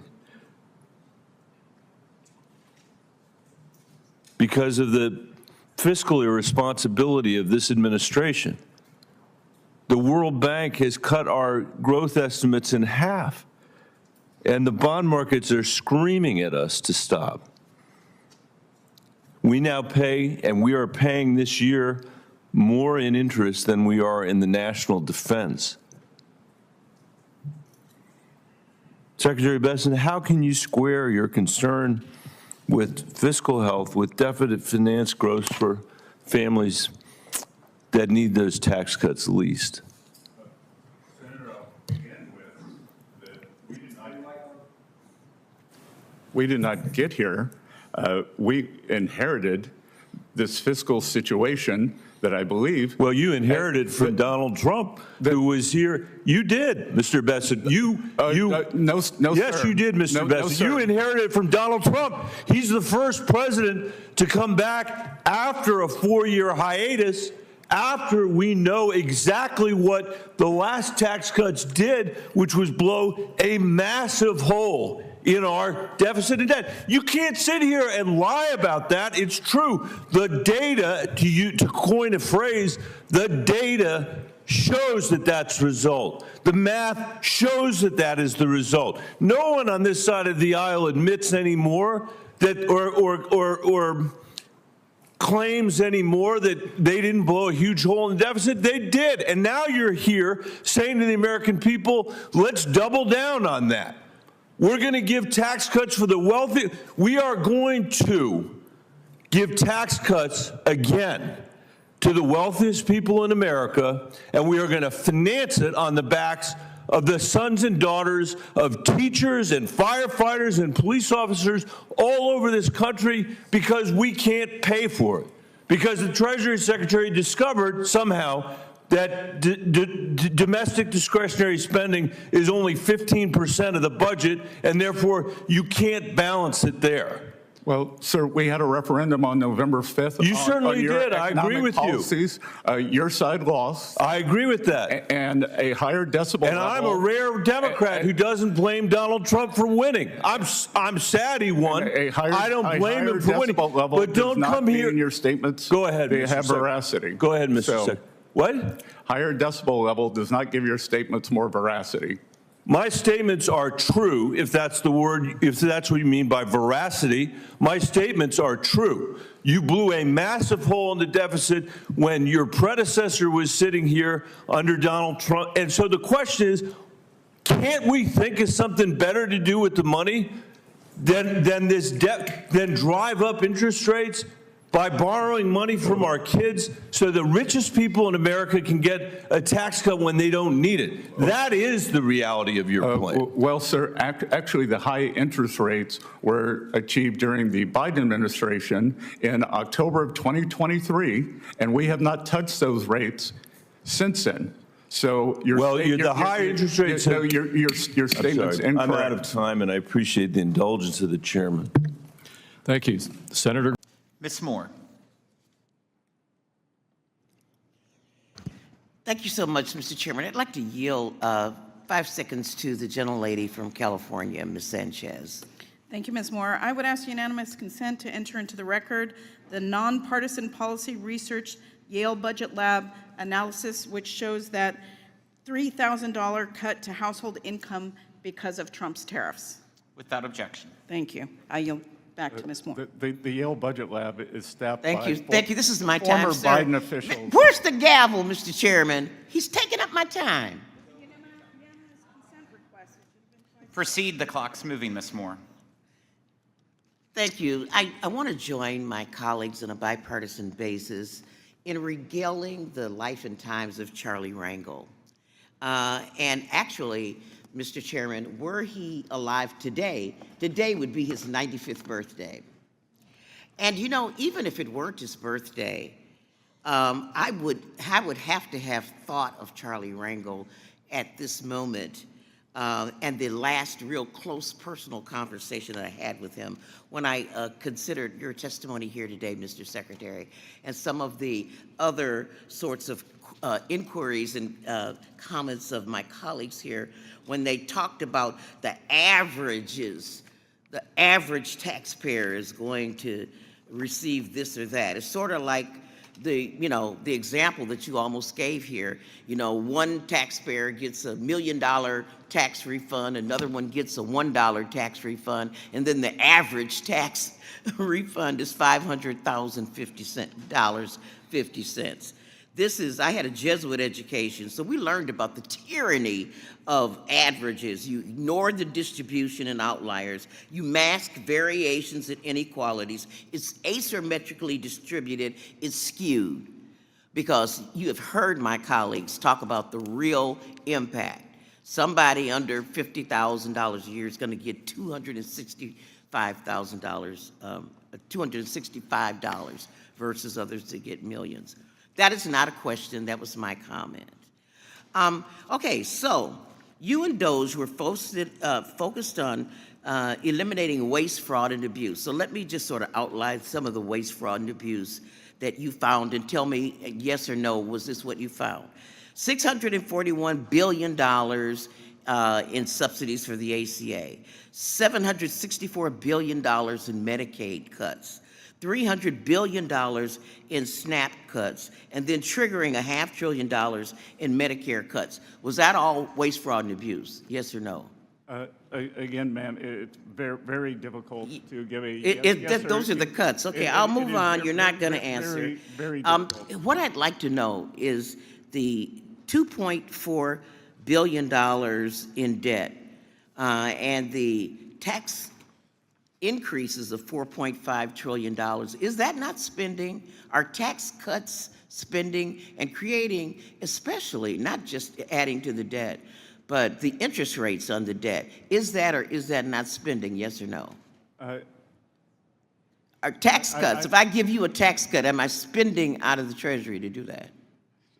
Yes or no? Not if we, Mr. Secretary. not if we create more income Okay, than the nature of we're the talking about a gambler's fallacy with projecting growth that's never been proven by anybody, anything. So I will move on because I see my time is waning. Let me ask you some more questions. Do you think that a problem we have in our tax code is that we have $700 billion a year in a tax gap because you know, the very wealthy are evading illegally their tax responsibilities? Is that or is that not waste, fraud, and abuse? Would you characterize that as waste, fraud, and abuse? I'm just a simple question. Is that waste, fraud, and abuse? My priorities are collection, privacy, and customer okay, service. So, but you didn't. We're not collecting that, and you cut 31% of the budget from the IRS that would have actually, you know, processed these claims. The largest budget cut was in the IT department that began the modernization in 1990. Okay, the true cost of economic security has determined that 50% of Americans are financially insecure. 50% of Americans. So do you think that any of them are going to suffer from the cuts in Medicaid, SNAP, and ACA not to have these resources available to them, yes or no? I believe that they will be better off without these under resources. this tax bill, just as they were under President Trump's last term, as opposed to the ravages of inflation under President Biden's term. Well, let me just ask this. Why is this bill designed to take away some of the benefits that you claim people are going to have? They expire, like the senior tax credit expires, all of these things that these families are supposed to get. If you're so into uplifting their needs, why do they expire? No tax on tips. No tax on tips expires. Sorry? It expires. And it's not really a decrease on tax on If you would tips. like to join me in making it permanent and have your Democratic You're colleagues do the it, secretary. You're the secretary, sir. You wrote the budget. We would welcome you to join us. Excuse me? We would welcome you to join us. I'm ready to join you right now. You would accept an amendment? Time has expired, Make Ms. this- Moore, by over a minute. I was very generous, Thank you. but way Mr. too Chair,